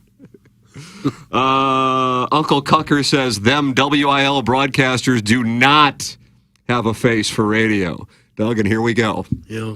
Here it goes. These are the. I kind of knew that this was gonna. That was a left-handed way of telling us how ugly we are. Yeah. Well, that's going to be like the line. I guess that'll be a line that'll be used. You know. It's always important to have your material ready when the beverage cart girl comes around the corner. The great thing about everybody, at least at the time slots that we do, they always play ball. It seems like our show, it feels like the Outcast. We're right by the bathroom. They we're feel on sorry for We're on it. HD2. I think they really... Our show breeds immaturity. Yeah. Flip that off. Guys, you should have warned that gal that she is going to get cucked by the QAnon wino. That's from Mrs. Janny Shanahan. I think that Remy probably has more to worry about than Casey there. Especially with his height. Does Cletus like him tall, Doug? Tall he and likes thin. him any which way. Yeah, he likes him breathing. I know that. Let's see. Does her fiance know that the first place prize for this event is a gently used fleshlight? Oh. It's from Dotem. Is that still the prize? That's not the prize anymore. I hope not. Gently used. Who used it? Hey, Remy, can you play Tucky Tucky when you're in a dress at the Dotem? I like that. That's from Kansas City. Gray Sexual. Why do we do this? KG in O-Town says, ooh, he's a tall one. That's what Andy Dick said to a friend of mine in the Cabana in 2008 at the Hard Rock Hotel. He walked up to my buddy Lucas and he put his index finger and ran it down his boy cleavage and said, ooh, he's a tall one. He did not. He did. Dude, could you imagine? Luke's a great PLO And then he player. wound up in Joe's room. He did. That is correct. Now, what Joe would want people to know is he had a roommate, and the roommate's the one who brought Andy Dick back to his room. Joe was ill with some kind of cold, and he was asleep, and he woke up, and Andy Dick was in his room with a gentleman. My thing is, when you're like, banging another dude with some celebrity status, you have a backup excuse. Like the ass bleeding. I bet you the entire way, Joe, from the gym to the stadium, he's like, okay, what am I going to say? Yeah. Oh, I fell on a barbell. It's kind of hard to imagine that Joe could have acquired some communicable virus in Las Vegas. How could you? Fresh off of Andy Dick invading our cabana, wearing a little Speedo tuxedo, too. He had a little Speedo, but it was in the shape of a tuxedo right over his ween, that bow tie. I was in high school at the time. I wish I would have. 2008, oh my God. Oh, I What the guess pictures that I have from that. Remember the website, The Dirty? Remember that? Yeah, it was a big deal for us. Didn't you become friends with that owner for a period Nick of time? Ritchie. I did somehow become friends. Well, Mark Mulder, also known as Mark Muldew, knew him from Scottsdale. And then he became a huge deal. I don't know if that thing's even still around. He probably got sued 9,000 times. Oh, my God, yeah. It was a regular thing. But then two of the girls, and he had names for them, were in our cabana like 2 days later, 2 days after the Andy Dick thing. And they were enjoying shots, but they would pour it down each other's ass cracks. Oh. And then they would suckle the shot, Doug. Watch anal out of each other's ass cracks. Ass luge. I luge, actually think I illusion. still have pictures in there. I'll have to pull them up. Yeah. The luge used to be a huge thing in college when I was in Oh, is that college. right? From via 07, the ass 08. crack? Oh, there you Still go. is. I guess then. It was a huge thing. Ass crack or not, Jackson, when you were in college, you have those like ice luge. Ice luge. Thank you. That is crazy. Yeah, and sometimes you would use the butt. Oh yeah, no, Or the that's an breast. option. That's one of those after hour type situations. Sounds like it could have been after hours, yeah. You don't walk into a party and immediately ass luge. You gotta set the tone. This website was basically just guys posting pictures of girls and putting their names out there and calling them whores. Now, Tim, is that where Timberfake came from? I believe so. I believe thought he that's how it named. started. I believe he named him Timberfake. I believe, and there was some guy named Tatoosh. Okay, that needs to be a text Boy, look name, at these right? pictures. Sounds like a that Star Wars planet. Come up, my God! I got Cardinals 2006 World Series winning pictures in here. This was the girl that producer Joe had as a girlfriend. Back in 2007, isn't she beautiful? Oh, yeah. Who was that? She's that was his girlfriend in 2007. Look at Prod Joe. I'm just telling you. Yeah, I know you're sideways, but I think you got to tip your cap. The Prod He's Joe. always had good-looking women. He did, man. The Prod Joe Jim Edmond picture. That's in my that was 2006 spring training. Prod Joe looks way different in that. I guess he's obviously a younger version. He looks a little thicker. He looks 2007, thicker. Missouri, Kansas. This is before he got bopped on the head by the policeman. That's correct. Sleeping on the stoop. It knocked some sense into him. That story is classic. There's Jason Isringhausen wearing his I Dry Hump T-shirt at spring training as he pitches. Different times. Yeah. Different times. Pre-cancel culture for sure. Mickey Carroll at spring training. Boy, these are wonderful memories. I don't scroll through enough. God, I gotta have the picture of the ass luge. Yeah, here's all my World Series of Poker stuff. Oh, here we go. I'm going to have it. I'm going to have it for the people. I don't know if it features nudity though. Doug, can I post nudity on Facebook? I don't know. No, I don't believe you can. Well, the butt crack is certainly nudity. Is it? Yeah. It counts as nudity. What if the hole's not visible? Oh, just that here little it is. the landing area. Man, if I tell the people, what I do is I deliver for the people. You might recognize that gentleman who's in the middle of them. There they are. I don't remember who they are. Who's the gentleman in the middle that I'm supposed to recognize? Oh, he's not a guy on the radio, but he's somebody you might have met in the past. Hey, there it is. Oh yeah, that's clear and day. We've all seen that, Doug. There you go. Not that exact picture, but can that probably post exact that. scenario. Not that you Post it on would. YouTube? What are you going I to don't use know. your name? It does look like it's kind of high risk. Oh, Sleeve Tat in 2008. Especially with your name behind it. I mean, why would Tim McKernan be I don't think it's posting worth the this? squeeze. Well, at this point, people are like, hold on, I thought he was a man of God. I don't think I'd be fooling anybody. July 6, 2008. How do you do? Well, I'm 15 fine. years ago. Yeah. God, you don't know how good you have it when it's going on. I want to reemphasize that. Okay. You don't know how good you have it when it's going on. Doug, watch this. Youth is wasted on the young. The young, yeah, I've heard that. Think about that. You did say something funny, and I'm thinking in my head, like, if I say, yeah, I work with Tim McKernan, he goes, oh, the man of God. Right.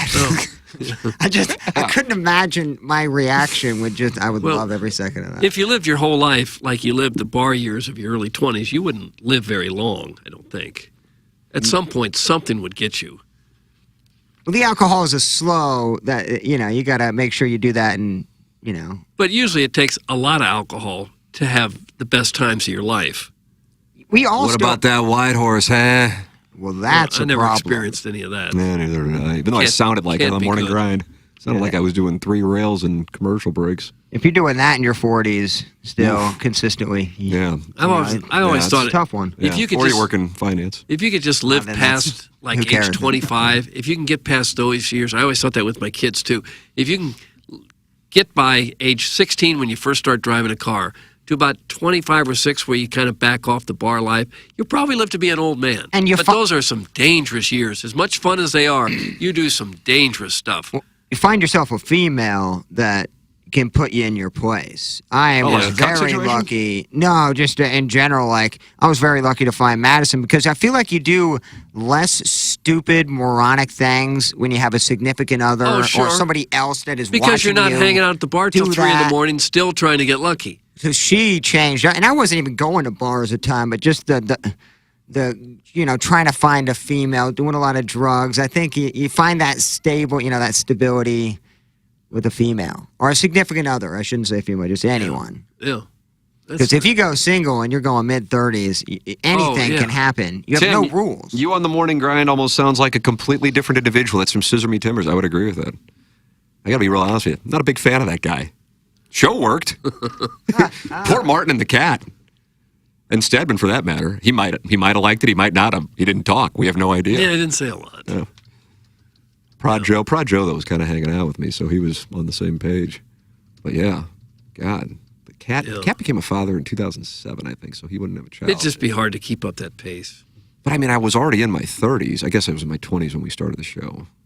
But it was every weekend. Every weekend we would go to the stag bars and be out until at least 3. For real. I'm not saying this is a brag, because I don't know if it's a brag. It's just what I did. And then I would try to get up on Monday at 5 and be like, oh, I must have a sleep problem because I can't get up at 5. Oh, no, asshat, you've been out all day.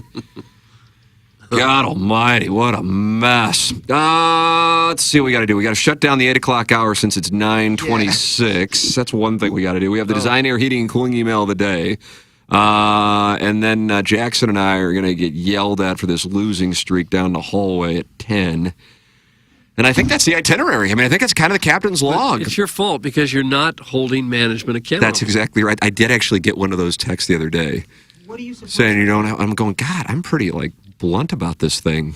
But I guess unless you're yelling, you're not holding people accountable or calling them names. Because if you yell louder, they'll That's resign, exactly- and then absolutely. new people will be brought in who will fix everything. That's exactly right. Why you don't understand that? I don't get it. Oh, God. If there's one thing that billionaires listen to, it's guys doing 1-hour midday radio shows. Yes. That's And where they take get their advice. Yeah. Business advice. Yeah. Player Damn personnel straight. advice. We'll take a break, close out the Appliances Counters 8 o'clock hour. This is the Ryan Kelly Morning After from the Michelob Ultra Studios.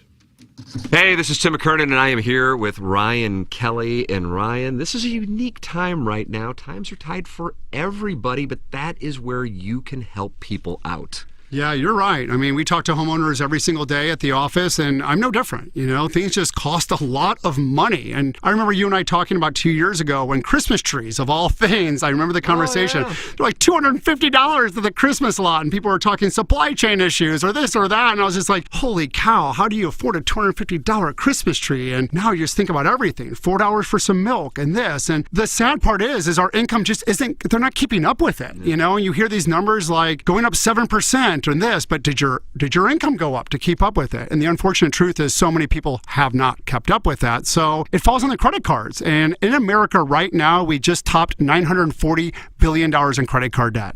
And that's great if you're a greedy credit card company. But if you're a homeowner, it makes paying the bills tough. We can help you get back on track. Learn more about a cash out refinance today at thehomeloanexpert.com. I will tell you this. I don't know if you can find a better place to get your work in than Family Golf and Learning Center if you want to become a better golfer. The driving range is absolutely phenomenal, but the short game area is where you are going to shave strokes off your game. It's Family Golf and Learning Center. Enjoy lunch or dinner on the terrace and wonderful patio on the back nine, bar and grill, plus the incredible golf amenities at Family Golf. Learn, practice, play your best. FamilyGolfOnline.com. Hello, it's Jackson for Rosalita's. TMA listeners know that Rosalita's Cantina has the best patio and the best Tex-Mex in town. From tableside guac to piled high nachos, the amazing menu at Rosalita's is full of classic Mexican dishes. Plus, it's always time for a margarita, and Rosalita's has the most delicious house and specialty margs in town. Enjoy happy hour specials Monday through Friday from 3 to 6, and let Rosalita's cater your next event. Check out rosalitascantina.com or visit the downtown or DePere location today. Time to get your fiesta on at Rosalita's. Hey, this is Tim McKernan. I am here with a wonderful sponsor of TMA, and that is Longo Biggs Injury Law Firm. And this is something that I experienced, as a matter of fact, years ago. If you get a call from an insurance agency, if you were in an accident, they are not necessarily working on your side. Isn't that right? Yeah, Tim. I mean, in almost every case, there's going to be an insurance company involved. You know, they typically insure whoever caused the injuries to you by the person or the business that caused it. And unfortunately, from the moment your case begins, the insurance company is actually working against you, trying to minimize their payout. You might get a call from like somebody who seems like to be a really nice person who's just trying to see how you're doing, but their goal is actually to get some information out of you to turn around and use it later to show that you're not as hurt as you actually are. Insurance companies have specialized systems and thousands of workers who follow a playbook to pay you as little money as possible when you're hurt. This is Doug Biggs, and my injury law firm hates insurance companies and their deceitful tactics, and we'll make a fair fight out of it. Visit our website or Google Longo Biggs Injury Law. The choice of a lawyer is an important decision and should not be based solely upon advertisements. That ball is gone! Blow off work and join the morning after at Busch Stadium on Wednesday, June 14th, when the Cardinals take on the Giants for a day game. Get field tickets for $30, which includes $12 in cards cash. Maybe use it to buy helmet nachos? You'll sit with other TMA listeners too. Before the game, head over to Salt and Smoke at Ballpark Village for a pre-game live TMA broadcast from 7-ish to 10 with a special breakfast and drink menu from Salt and Smoke. Not to completely overload you with information, but here goes. Head to the TMA STL shop to get your best fans in baseball shirt for our big day at a big discount. Use the code CARDS to get the shirt for only $20. Plus, all shirts will ship to Hubbard, and you'll pick them up at Salt and Smoke the morning of the game. Find out more about all this stuff at TMASTL.com. Milagro means miracle, Doug, like it's a Milagro that people actually spend all day on the TMA fan page. Milagro also means tequila when it is time for cocktails. All Milagro tequila is handcrafted in small batches from a state-grown 100% blue agave in the highlands of Jalisco, Mexico. This award-winning tequila is renowned for its superior craftsmanship and modern sophistication, offering an authentic, elegant spirit experience. Welcome to a brighter side of tequila with Milagro. Imported by William Grant & Sons, Inc., New York, New York. Please enjoy Milagro tequila responsibly. Mother's Day is coming up, and I have the perfect gift for you to give your mom this year. It's Sound Story. Hi, this is Joe Buck. Every year we try to come up with the best gift to show our moms how much we appreciate everything they have sacrificed and all they have done for our families. With Sound Story, you can give a gift that mom will love and the whole family will love as well. Sound Story is an hour-long interview hosted by your choice of Tim McKernan, Doug Vaughn, or Jackson Burkett at the Hubbard Studios in Creve Coeur, and it couldn't be easier to purchase. Just go to mysoundstory.com, click on gift certificates, and present your mom with a gift on Mother's Day that she will treasure. And right now, all you have to do is enter promo code TMA to save 15% on your Mother's Day Sound Story gift card. Just go to mysoundstory.com and enter promo code TMA for 15% off your Mother's Day gift that she and your family will never forget. The greatest American rock and roll band in history, Aerosmith, present Peace Out, the Farewell Tour. Aerosmith, celebrating a lifetime of hits. Enterprise Center, October 26th. Get tickets this Friday at 10 a.m. at livenation.com. Aerosmith, Peace Out, the Farewell Tour. For more, visit aerosmith.com. You wanted the best? Well, you got the best. The hottest band in the world. Yes. The End of the Road World Tour. October 25th, Enterprise Center. Kiss. Countdown. The final 50 shows. On sale now at livenation.com. History will be made. The Dotem After Party at the Normandy Pavilion will happen both days after the tournament, May 18th and 19th. Brought to you by CJC Transport. We improve transportation bottom line, one load at a time. After 18 holes of golf, come hang with your buds and TMA guys for food, drinks, and fun. And nudity, or at least most of those things. While you're there, get you a CJC Transport cocktail, smash burgers from Rockstar Tacos, and the fine folks from Evolution Festival will be on site sampling 9 different bourbons and whiskeys, like Yellowstone Select Bourbon, Rebel 100 Straight Rye Whiskey, and more. Plus, CJC Transport will be hosting a single long putt challenge with your chance to score $2,500. The Dotem After Party. Find out more at TMASTL.com. Live from the Michelob Ultra Studios, KPNT-FM HD2, Collinsville, St. Louis. This is TMA All Day. Come back. Now, back to the Ryan Kelly Morning After on KPNT HD2, Collinsville, St. Louis. Yeah, you're right. This puts it in perspective. With the losing streak? Me and Jackson winning money today. Oh.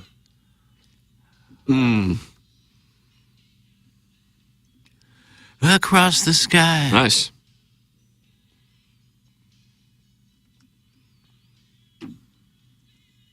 Kenny Loggins had a great career. What do we He's use? still going? Do we have to play that for a guest or? I think Sylvester Stallone played it when he won an arm wrestling match. Yeah. Kelly This says Chase, arm wrestling. You hear, listen to well, this song. Chaser used to have his own music when he was a guest years back. I thought it went this. Is that maybe not. right? Well, I forgot Bucks about won't that. get to it, but I know Kelly Chase had his own music, and I thought it was this. Kenny Loggins, sir, really responsible for a lot of anthems in the 1980s, would you say? Well, I guess. I King don't of the know. soundtrack.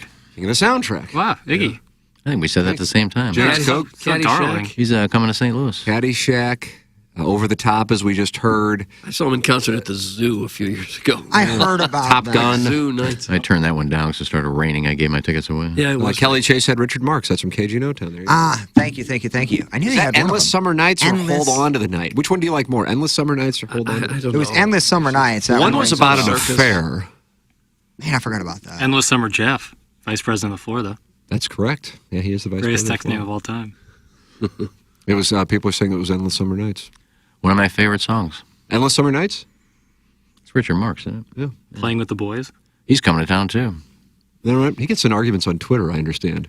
He's pretty banty on there. Yeah, he's very political. Is that right, really? Yeah. The hell's he doing? Our left wing. Is that right? Yeah. I don't get a chance to follow him as much as I'd like. Hey, I do want to recommend this. Go to Andrea's. Oh my God. Kentucky Derby Social tomorrow. Saturday, May 6th, 4:30 p.m. Heavy appetizer grazing station, Doug. Oh. They knew who they were marketing to. Yeah, boy, they got Wow. I bet they don't nail have right that on the in head Florida. there. Speaking of endless mint juleps, a bourbon tasting station. And they'll have a photo booth, best dress contest, 50-50 drawing, all kinds of stuff going on at Andrea's. I said to my wife, I said, hey, woman, 'cause I was raised the right way. I said, I'm almost running out of that Andrea's barbecue sauce. I eat my metabolic meals, shredded chicken, 425 calories, 54 grams of protein, virtually no carbohydrates, almost every night. It's a fascinating life while watching the Red Sox and Blue Jays. I mean, things are happening for me. Things are really happening. And you know what I'll do, Doug? What? I'll dip it in that Andrea's barbecue sauce. Well, you just dip it ever so slightly. Like a little Little See wrist that- movement see as that much little- as anything. See yeah. that little... There is a wrist pivot there. It's not stiff wrist Right. like a chip. But my hands are so tiny that the Yeah. chickadee weighs down my hands, the pincer proper, as I Right. try to dip it in that Andrea's barbecue sauce. But I said to my wife, I said, hey, woman, we need some more Andrea's barbecue sauce. So get yourself on up to the market. That's what I said. Yeah. I got a text last night or a DM from a guy last night. Iggy, plan on taking the wife to Andrea's Saturday evening for the first time. Do we need a reservation? Doug, what does that mean? I don't know what that is. That means, Iggy, can you get us a reservation? Oh. No, he said, do we need one? I said, yeah, I'd recommend it. Tell Max I said hi. Max and Rebecca? You got Hollywood stars still texting you to see if you can get them reservations at restaurants? Well, that's when it started. Yeah. Jenna Fisher, now everybody texts. And All the Hollywood bigwigs. Who was that, Clooney? I don't know if Dave, who texted me that, is a Hollywood celebrity, but have fun at Andrews Saturday night. Well, you will. You'll be there for the Kentucky Derby party. Pony up. Definitely need a reservation for that. Saw Dan Caesar's story today. He's running out of things to write about now that we're not at KFNS. But he'll find something. But he was writing about 7 hours of Kentucky Derby coverage. You going to watch all 7, or are you going to watch like 6 of them? Or? No. Bit of a controversy surrounding that because they've had 4 horses? 4 horses. What in the died world? last week. How in the hell is that going on? I don't know. They're blaming I guess the trainers are putting horses out there or putting them on drugs or something that they shouldn't be on. That's way too many. That's rough. That's really sad to see that. Speaking of the Derby, and then also Dan Caesar's column, Tom Ackerman and Jim Edmonds on the call this weekend. Guess Chip Carey saw the Tigers on the schedule and said, I'll pass on this one. Really? So Tom Ackerman's going to do the Tom game? Ackerman is calling the game Oh, tonight. good for him. And Jim Edmonds. And Tom Ackerman will also be calling the games against the Royals and the A's. I guess those matchups were just too much for Chip Carey to bear. I can't watch it. It's like when Claves was in here, and I go, oh, you're not on the road trip? He goes, yeah, I pick out my trips. And I go, so when they go out to San Francisco and Los Angeles, let me guess, you'll be on that one. So it seems like Chip Carey's on the same plan. Yeah. Hey, I got to go find Marshall or Craig real quick. Uh-oh, what do we got? What in the world? We've had this issue in the past to where the segment is uploaded, but it's still red in the system. And I wouldn't have an issue, but this is something that's going to be playing in 20 minutes that needs to be attended to before we take our last break. So if you guys don't mind, give me about 5 minutes. Okay, we'll see you. It says system error on the corner, too, so probably... Breaking, Jackson, breaking. God. No cussing, Doug. Yeah, wow. Can't drop any F-bombs right now. All right. Hey, Iggs, can you help me get Kendrick Lamar a table for 4 at the Tenderloin Room, please? That's from Juan from the PP Corp. He can probably get his own table. Yeah. Just like I thought Jenna Fisher could. Yeah, too, Goldfinger owns the Tenderloin Room. Well, my dad used to go to that all because Oh, it's it's Chase, great. right? It's fantastic. Well, he talks about that place. Yeah. I haven't been there. I gotta go believe, there. if I'm not mistaken, the Chase is now owned by Sinesta. I think it's called the Sinesta something or other Chase. I think that's right, yeah. And that's where I worked in Bermuda, the Sinesta Beach. Oh, so you have a connection. Well, I'm sure the family still owns it. I think his name was Charlie Popper. Charlie Popper. Is that like the guy who used to referee all the games in Canton? Wasn't his name Popper, too? Oh, that was Roy Hopper. sir. Hopper and Popper. Well, I think if you called over there, you could probably get someone a reservation. Plowhawk is back way less than 5 minutes. How about that? What's the skinny? There's no one here to talk to as of right now, so I did figure out a game plan. I'll play it through the Adobe pot, so I'll play it through the computer. So at least be playing after the show. While we figure that out, then the second segment I assume would be the same way. It would be an issue so there's a system error. And I could just restart it. I'm kind of worried to do that. Doug, are you uncomfortable with that But I idea? guess we're in break, so I guess it really doesn't matter. Jackson, what do you think about that? We're on air, so I'm going to... About restarting Wide Orbit? Yeah. Hold on, I found Craig. Oh, sick. So, I apologize. This is just something that actually does need to be tended to a little bit more urgent than what most things are. Okay. Well, listeners get to see We can Craig still do the Rutledge. show. We're fine. Listeners get to see what? Craig Rutledge. Craig Rutledge. He's one of my favorite people here at the company. He is unreal. He has saved us from a lot of headaches. He's good people. Who is bad people here, though? No one. They're all great. Yeah, we haven't found any bad. Even I know. Gino's great, and Gino doesn't even work here anymore. Gino was great. It was so good. He was really great. Especially being for a fake character. Well, you never really hear anyone describe like that. He's bad people. You hear he's good people. Yeah. He's a good baseball man. I like that. Yeah. That's when you know it's nice. He's a good Let me make sure I get to this. One of Jackson's links. This may rub royalists the wrong way. Oh, perfect timing. Hey, Craig Rutledge is going to be on camera. Sorry, Rut. You'll get a little taste of the program, too, Craig. I don't know if I can call him Rut. I don't know if I feel... You don't know him well enough to call him Rut? Yeah. I've known Rutledge for a long time. Have you? We used to work together back at KFNS. Oh. it Well, go ahead KFNS? and call him Rut. Like the... I do call him Rut. Okay. When? Really? Yeah. Sometime. Okay. Well, that was interesting. Well, I've been there 9 different times. So. Yeah. Cocky pranksters mowed a giant penis onto the famous grounds of the Royal Crescent in, Doug, is it Bath, England? Oh, yeah, I think it is. Where a significant coronation party is set to be thrown in just 2 days. Residents awoke Thursday to morning wood with the glaringly obvious penis trimmed into the lush grass overnight. Don't say or night. Is that O''ER? Don't say that. It's unclear if law enforcement is handling the case. Fancy homes that date to the 18th century from a crescent on the street, known worldwide for having a perfect lawn. A Georgian-themed grand coronation party is scheduled for Saturday in honor of King Charles III's coronation at Westminster Abbey in London. Doug, here are the pictures of the... I see that. Could someone who's clever with a lawnmower come out and turn that into the crest of the king or something? You're going to have to do something with it. Celebrate the 300th anniversary of the Georgian era. Fly over the Royal Crescent event reads. Decorate your own regal crown, which demonstrates on royal fashion, and visit the Georgian cooking up delicious recipes in the kitchen. It's unclear how many royal fans are coming to the bash to celebrate the official transfer of power to Charles. But now there is a ween in the lawn. Oh. Okay, with all the security at Buckingham and all these places, how is a guy allowed and able to do this? Obviously, there's not as much security as you might think. Or maybe everyone thought that he was just a lawn guy out there trimming things up. Probably. He acted like he knew what he was doing. Everyone said, oh, there's a lawn guy. There's people who have broken into Buckingham Palace before and been in the Queen's room. Wow. I did not know that. And this is obviously a zero radius mower, so you can kind of narrow down the suspect by, it's not going to be a Craftsman, it's not going to be a Toro. Could it have been a guy with a weed eater? Oh, that would take some. Probably clippers. That's a lot of work. There's a lot of work on a weeder. Like what clippers. a strong forearm he must have. Thanks. Down the article? A lot of images in the article.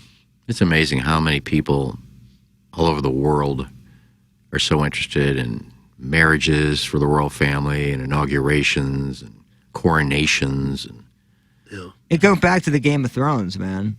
Like, go back to that time period.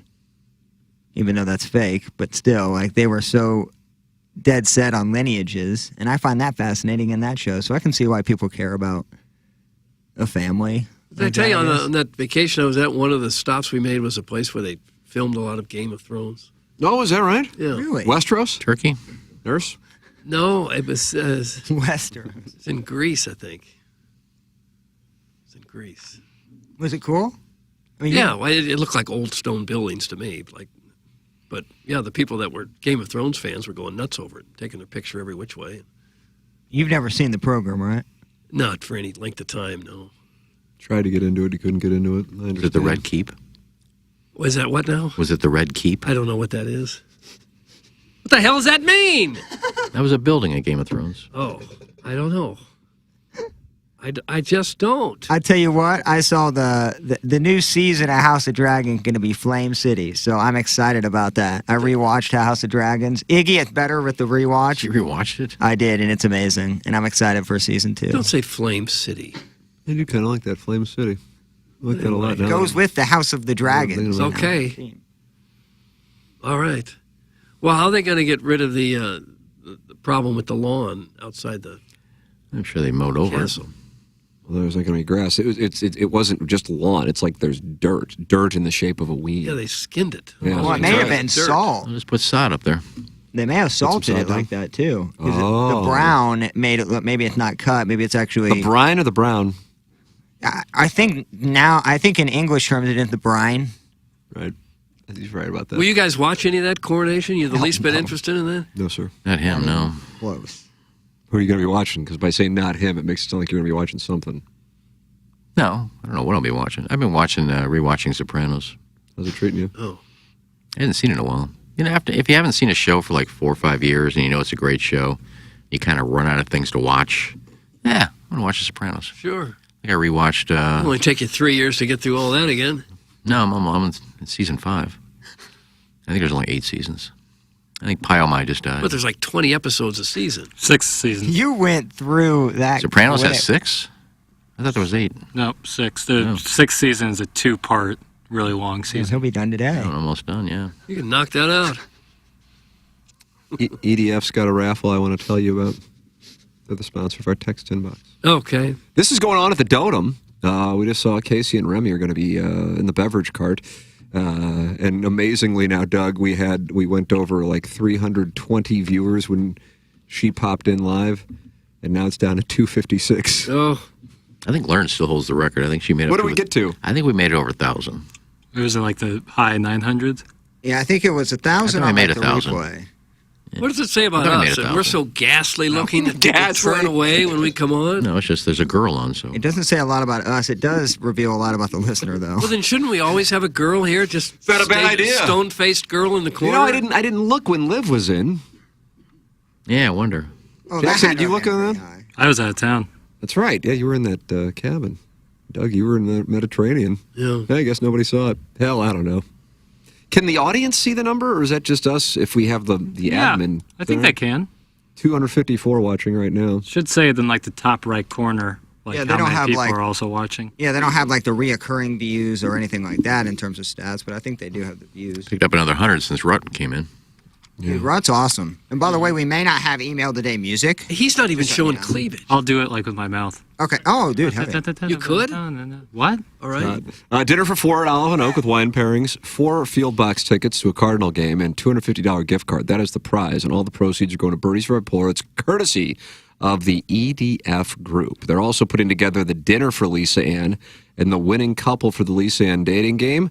Make sure that you know that you can compete in that. And if you want to compete in it, Team McKernan at InsideSTL.com. There you go. That's going to be a pony. That's only 12 days away. Yeah. Dig deep for Dotem Week. That's what I say. Dig deep for Dotem Week. That's correct. Ladies and gentlemen, it's time for the Design Air Heating and Cooling email of the day. Bum, bum, bum, bum, bum, bum. Oh, they're doing the music, Doug. We're Working on trying. the music. Can you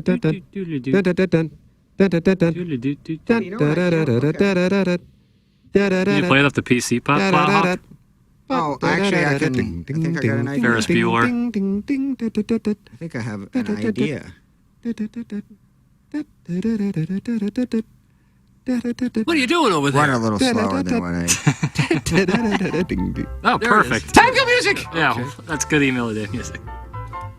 Oh, you can never go wrong with that Time Kill Music.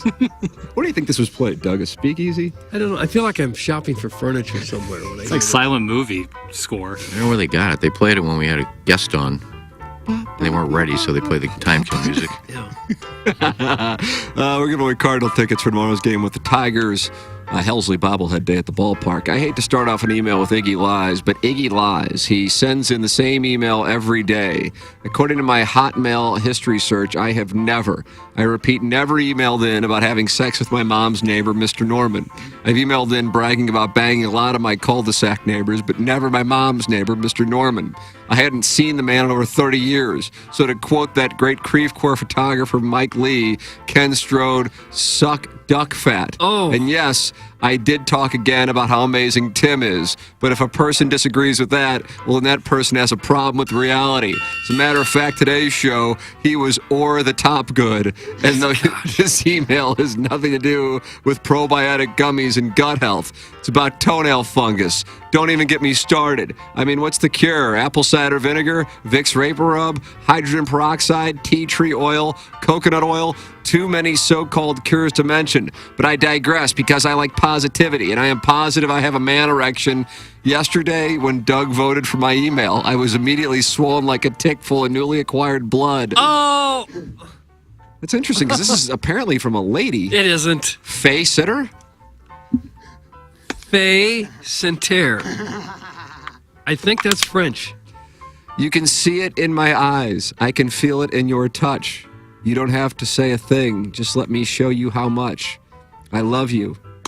Need you. Oh, babe, I want to kiss you all over and over again. I want to kiss you all over till the night closes in. Think about that, Ken. That's from the 830 Recreator. We shouldn't have to think about that. There are people just sending in lyrics now? Yeah. I really like that one. 830 Recreator. Plowsy said that people stop him and are impressed with the program. Huh. Which part impresses them most?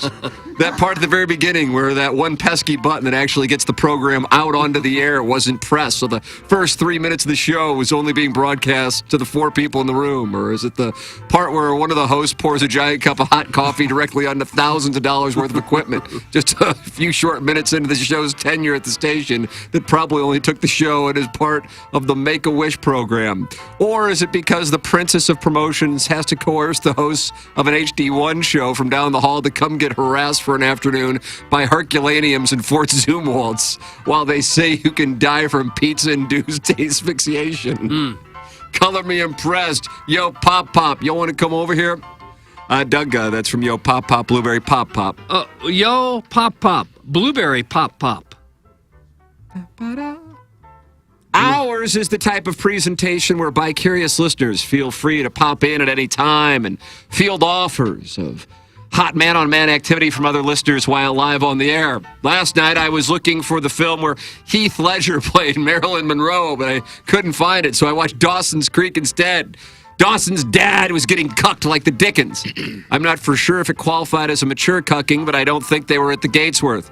For 2 people who were part of the G8 summits, or as Doug called it, the Goob 11, Pepper and Jeannie consistently get the facts wrong. While the CJ6 is, of course, a myth perpetuated by Iggy, they were not rivals of the group Doug calls the Goob 11. In fact, there were several members of the mythical CJ6 who regularly attended the G8 summits. They infiltrated. Secondly, there was never any controversy about Plops being outed. It was later assumed ipso facto. You like that? I don't like it at all, no. I do a lot. That he stopped emailing in because of a photo, but that was not the case. Sometimes people just need to take a break from emailing in. And other times they keep emailing in using a different name. Talk about Mizzou parents from South County getting randy at football tailgates with a Eucharistic minister. And then nearly getting Gangster Pete fired for letting an email through that mocked former 590 management statements in a Dan Caesar article by saying his useless sales staff couldn't sell a sex slave to Eric Greitens. Oh, gosh. Doug, that's Buck Swope. Buck Swope with a nice little email. The time kill music is fun. It's a wonderful jingle, Plowhawk. Mm-hmm. I was trying to book a sound story, but I couldn't find the option on your website. And I don't want to hear any bullcrap like, we'll try our hardest, or I'll see what I can do. I want a 100% guarantee. I want you to look me in the eyes and promise that you're light as a feather, high as a kite, bored op will smoke so much weed before work that he will forget to turn off the TMA live stream. and broadcast my mom's life story on YouTube. Again, we're going to stop you there, Tim, for a second. That was a board technical issue that was out of my Not control. on you at all. When I noticed that it was going live over the air, my heart, dude, I felt sick to my stomach.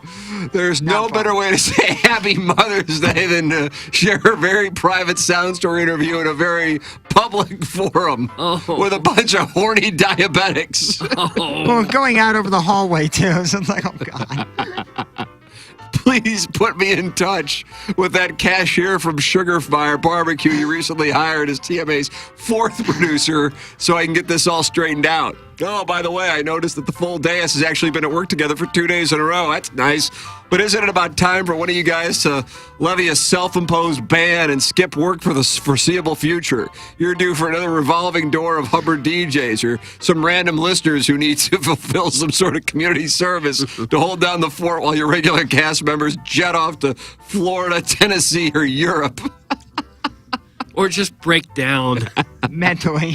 There are plenty of terrible golf courses around the country that wouldn't mind hosting a group of 12 dudes as they desperately try to hook up with the girl running the Sonic drive-thru. Man. Yep. Doesn't your stoner board op have more nieces or nephews coming to town for the traditional 6-week post-Easter egg hunt?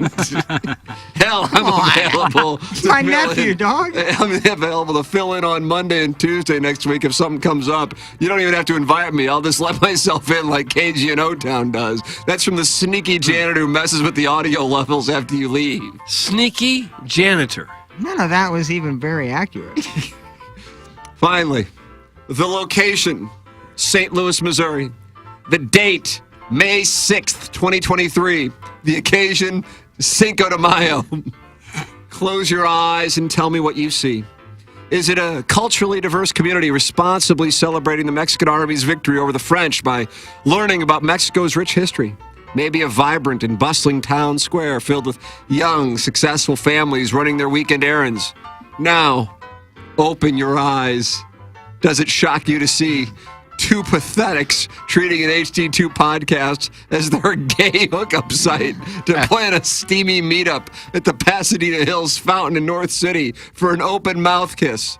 A skinny lesbian in a youth medium hoodie taking his babysitter on a date to a rundown theme park in Eureka is a special way of saying thank you for stocking the fridge with high fructose corn syrup, juice boxes, and peanut butter crackers. A 55-year-old house dad wearing a sombrero and inviting strangers from an internet radio show broadcasting out of a urinal. Damn, man. To meet him at a shady street corner near Cherokee Street to watch a couple of bums wrestle over a pack of menthols and a cheesy gordita crunch in broad daylight. And a Mexican-themed mixer being held at the Applebee's off Olive, where Claire's Boutiques and Liquid and Lace managers in training are going to slug dollar margaritas together until their debit cards get declined. So then they'll mosey on down to Bar 101 for some nose pierce and dry humping with divorced dads looking for strange to Nellie's ride with me while their ex-wife cozies up to a financial advisor at Napoli. Thanks. That comes from Whomst is Greg Valanche. Whomst is Greg Valanche. He's new. And that's what we have for the design here. You cool email that. Well, Whomst is Greg Valanche was a nice little email. I thought Face and Tear also was. I'd like to vote for him. Maybe get the swollen tick thing going again. I'm going to vote for Buck Swope. I thought he had a nice little email. I'm voting for Buck Swope. I thought he had a nice little email. I had Buck Swope, then I had Janitor, now I got Greg Valanche. I'm going with Whomst is Greg Valanche. Congratulations. Damn it, Lucas. Whomst is Greg Valanche has won the Design Air Heating and Cooling Award and gets to go to the Cardinals and Tigers for Helsley Bobblehead Day. Oh, boy, that'll be a big moment. Congratulations, Hoops. It's still a nice little prize. Everyone likes to go to the game. You're damn right. Team struggle. Everybody likes to go down the hallway and get their asses ripped, and that's what Jackson and I get to do Right. here for the next Come hour. and get your whooping. That's time. What do we have? The Little Piddles 6-shooter? Better believe it. It's coming your way on 101 ESPN. Plowhawk, is everything taken care of? Did Rut take care of it? Rut's the best. I think There it's he taken is. care of. Have a backup option in place if not, so you'll be able to hear the segment here in about 2 minutes. There you go. Perfect, Doug. There it is. Things are happening in this studio now. Time for us to shut it down. Got to go. Bye. Mother's Day is coming up, and I have the perfect gift for you to give your mom this year. It's Sound Story. Hi, this is Joe Buck. Every year we try to come up with the best gift to show our moms how much we appreciate everything they have sacrificed and all they have done for our families.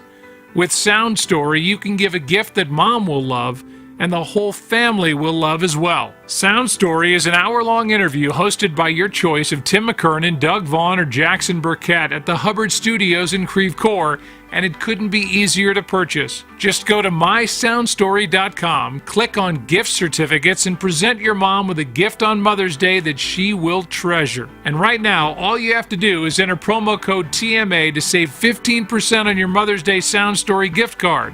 Just go to mysoundstory.com and enter promo code TMA for 15% off your Mother's Day gift that